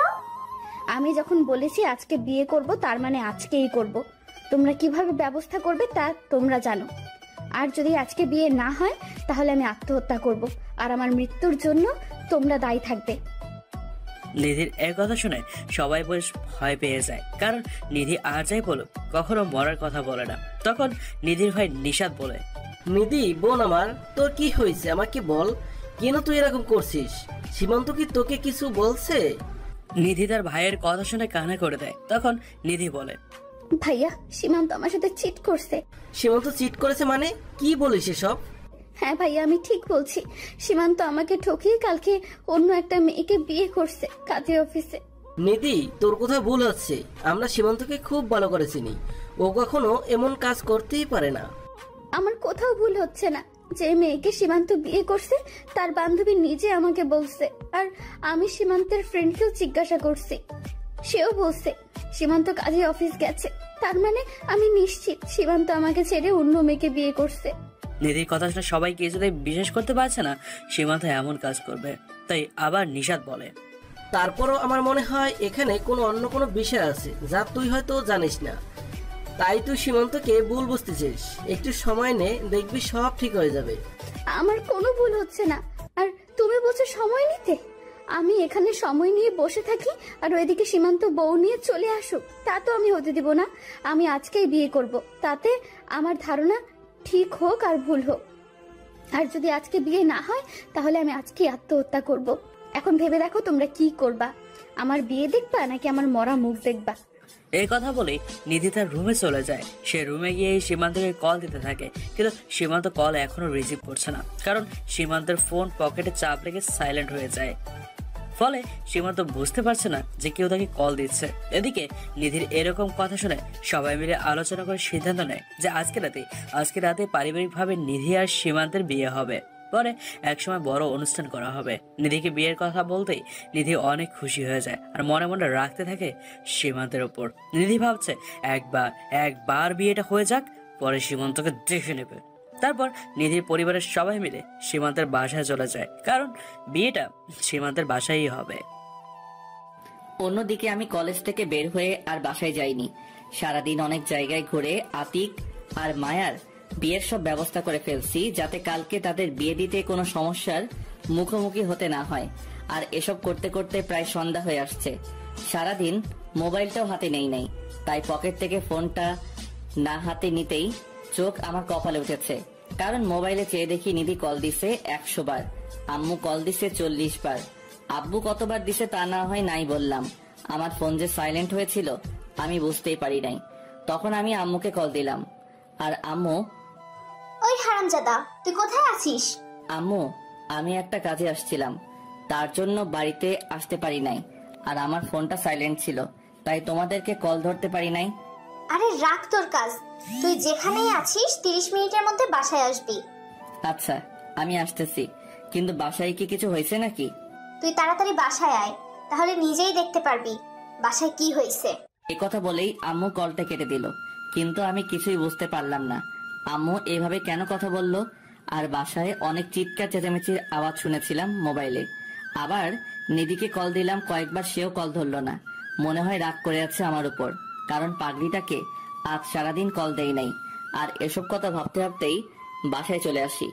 আমি বাসার ভিতরে যেতেই আব্বু বলল, সারাদিন কোথায় ছিলে তুমি? আব্বু একটা কাজ ছিল, তাই একটু বাইরে ছিলাম। যাও তাড়াতাড়ি এগুলো পরে রেডি হয়ে আসো। আমি তো আব্বুর ব্যবহারে অবাক হয়ে গেছি, কারণ আব্বু কখনো আমার সাথে রাগ করে কথা বলে না। আর তার চাইতে বেশি অবাক হয়েছি বাসায় যখন নিধির পরিবারের সবাইকে দেখলাম। তখন আমি বললাম, আব্বু এখন পাঞ্জাবি পরে কি হবে?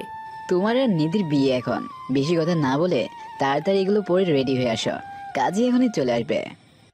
আমি আর কিছু বলার সাহস পেলাম না, কারণ আব্বু এমনিতেই রেগে আছে, কিন্তু রেগে থাকার কারণটা এখনো আমার অজানা। আর কারো কাছে কিছু জানতে চাইবো যে সে অবস্থাও নাই, কারণ সবাই যে যার মতো ব্যস্ত। তাই আর কিছু না বলে চলে গেলাম আমার রুমে। কিন্তু নিধিকে আসার পর থেকে দেখলাম না, কোথায় আছে কে জানে। আমি রেডি হয়ে রুমে বসে আছি, এমন সময় আমার বোন সারা এসে বলে, ভাইয়া নিচে আসো, সবাই তোমার অপেক্ষা করছে। আসতেছি, কিন্তু এগুলো কি হচ্ছে আমাকে একটু বলবি বোন? কি আবার হবে, তোমার বিয়ে হচ্ছে, বাকিটা বিয়ের পর জানতে পারবে। এখন নিচে আসো তাড়াতাড়ি। খুব অনুনয় করে বললাম, কি আর করা, গেলাম নিচে। গিয়ে দেখি কাজী সহ সবাই চলে আসছে। নিধিকেও খুব সুন্দর করে বউ সাজানো হয়েছে, দেখতে একদম ডানা কাটা পরীর মতো লাগবে। তারপর আমাকেও নিধির পাশে বসানো হলো। কিন্তু একটা বিষয় খেয়াল করলাম, আমি নিধির দিকে 2-3 বার তাকালেও নিধি আমার দিকে সেভাবে তাকায়নি। আর নিধির চেহারা দেখে স্পষ্ট বোঝা যাচ্ছে যে নিধি কোনো বিষয় রেগে আছে, কারণ নিধির চেহারায় তখন রাগটা স্পষ্ট ভেসে উঠেছে। কিছুক্ষণ পর কাজী আমাদের বিয়ের কাজ শুরু করলো। তখন কাজী সাহেব আমাকে কবুল বলার জন্য বলে, আমি একটু সময় নিয়ে কবুল বলে দিলাম। তখন কাজী সাহেব নিধিকে বলে কবুল বলতে, আর নিধি সাথে সাথেই কবুল বলে দেয়। মনে হয় কবুল বলার জন্য কোনো কবুল প্রতিযোগিতায় উঠছে, যে তাড়াতাড়ি বললেই জিতে যাবে। তারপর আমাদের বিয়ে সম্পূর্ণ হয়ে গেল। আমাদের বিয়ের পরে বাহির থেকে যারা আসছিল তারা খাওয়া দাওয়া করে চলে গেল। আর এতক্ষণ সময় আমি আর নিধি একসাথে বসেছিলাম, কিন্তু নিধি আমার সাথে কোনো কথা বলেনি। আমি ওর দিকে তাকালেই রাগী চোখে আমার দিকে তাকায়, তাই আমিও ভয়ে কিছু বলতে পারি নাই। সবাই চলে যাওয়ায় এখন শুধু আমাদের বাসায় নিধির পরিবারের লোকজন ছাড়া আর কেউ নাই। আর তখন আমার আব্বু বলে, এই তোমরা সবাই এখানে আসো, এখন সীমান্তের বিচার হবে।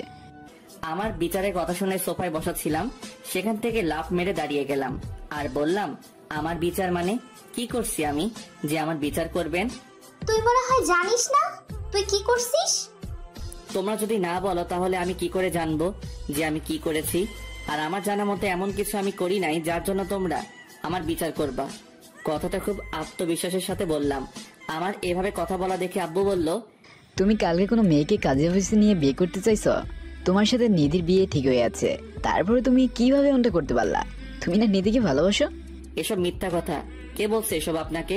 মিথ্যা কথা কেন হবে? নিধি নিজে আমাদের সব বলছে। আব্বুর কথা শুনে আমি নিধির দিকে তাকাই, দেখি নিধি কান্না করছে। তখন আমি নিধিকে বলি, নিধি তুমি এগুলো কি বলছো? আমি কাল বিয়ে করছি মানে কি? আমি কাল বিয়ে করছি মানে কি? আর তুমি এই খবর কোথায় শুনলা? তুমি যাকে বিয়ে করবা তার বান্ধবী নিজে আমাকে বলছে। আর আমি তোমার বন্ধু আতিককে জিজ্ঞেস করছি, সেও বলল তুমি কাজে অফিসে গেছো। কি কাজ করতে? তার মানে তুমি কালকে বিয়ে করবে এটা নিশ্চিত। আমি এখন মোটামুটি ধরতে পারছি ভুলটা কোথায় হয়েছে, কিন্তু শিওর হওয়ার জন্য বললাম, আমি যাকে বিয়ে করব তার নামটা কি তুমি জানো? জানলে বলো। জানি, তার নাম হলো মায়া। এবার আমার হাসি চলে আসলো, আর আমি সবার সামনে হু হু করে হাসতে লাগলাম। আর এভাবে হাসতে দেখে সবাই অবাক হয়ে যায়। তখন আব্বু বলল, তুমি এভাবে হাসছো কেন? আগে আসল কারণটা বলো। নিধি যা বললো তা কি সত্যি নাকি? সত্যি, কিন্তু কি তোমার এত বড় সাহস? তুমি অন্য একটা মেয়েকে বিয়ে করবে? আজকে তোমার খবর আছে। বলে আব্বু যখন আমাকে মারতে আসবে তখন আমি বললাম, আব্বু প্লিজ থামেন, আগে আমার কথা পুরোটা শুনেন, তারপর আমার বিচার করেন। হ্যাঁ বলো, কিন্তু অন্যায় যদি তোমার হয় তাহলে খবর আছে আজকে। তারপর আর কি, আমি একে একে সারাদিনের সব কাহিনী খুলে বললাম। আর আমার কথা শুনে সবাই মাথা নিচু করে ফেলে। তখন নিধির মা বলল, আমি আগেই বলেছিলাম সীমান্ত এমন কাজ করতেই পারে না। শুধু শুধু নিধির কথা শুনে এত কিছু করতে হলো, আর সীমান্তকে এত কথা শুনতে হলো। সব দোষ নিধির। এই কথা শুনে নিধি ভ্যা করে কেঁদে দিয়ে বলে, আমি কি জানতাম নাকি ওই মেয়ে আমাকে মিথ্যা বলছে?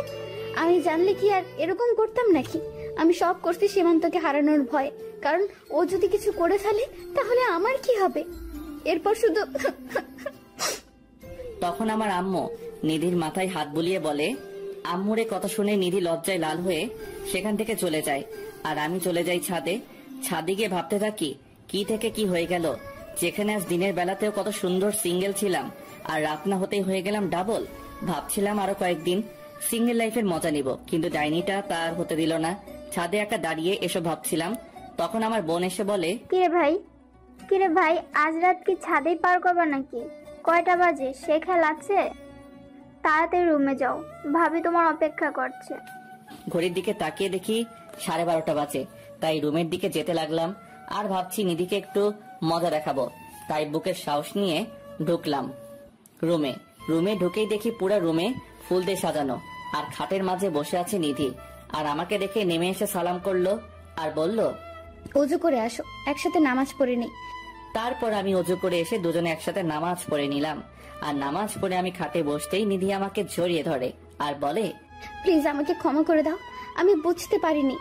ঠিক আছে, দিলাম ক্ষমা করে। তাহলে এখন আমাকে আদর করো, আমার না খুব আদর আদর পাচ্ছে। আমি এখন কিছুই করতে পারবো না, সর, আমি ঘুমাবো। নিচে আম্মু কি বললো ভুলে গেছো? আদর না করলে তাদের কথা কেমনে রাখবো? আমি কিছু জানি না তুমি কিভাবে তাদের কথা রাখবে। আমি কিছু করতে পারবো না। আমার কথা শোনার সাথেই নিধি রেগে যায় আর আমাকে বিছানায় ফেলে দিয়ে আমার উপরে শুয়ে বলে, ঠিক আছে, তোমার কিচ্ছু করতে হবে না, যা করার আমিই করছি। আজকে আর কোনো বাধা মানবো না, সব কিছু নিজে করে নিব। আরে আরে কি করছো? চুপ, একদম চুপ। তোমার গল্পের নাম কি দিছো? ভয়ঙ্কর রাগী রংবাজ সিনিয়র চাচাতো বোন, তাই না? এখন আমি তোমার ভয়ঙ্কর রাগী রংবাজ সিনিয়র বউ, আর রংবাজ বউ এখন তোমার সাথে রংবাজি করবে। এই কথা বলে নিধি সীমান্তের উপর ছাপিয়ে পড়ে রংবাজি করতেছে। আর বাকিটা, হ্যালো ভিউয়ার্স, আজ এ পর্যন্তই। আবারও দেখা হবে নতুন কোনো গল্পে, নতুন কোনো ভাবে। ততক্ষণ পর্যন্ত সবাই ভালো থাকবেন, সুস্থ থাকবেন। খোদা হাফেজ।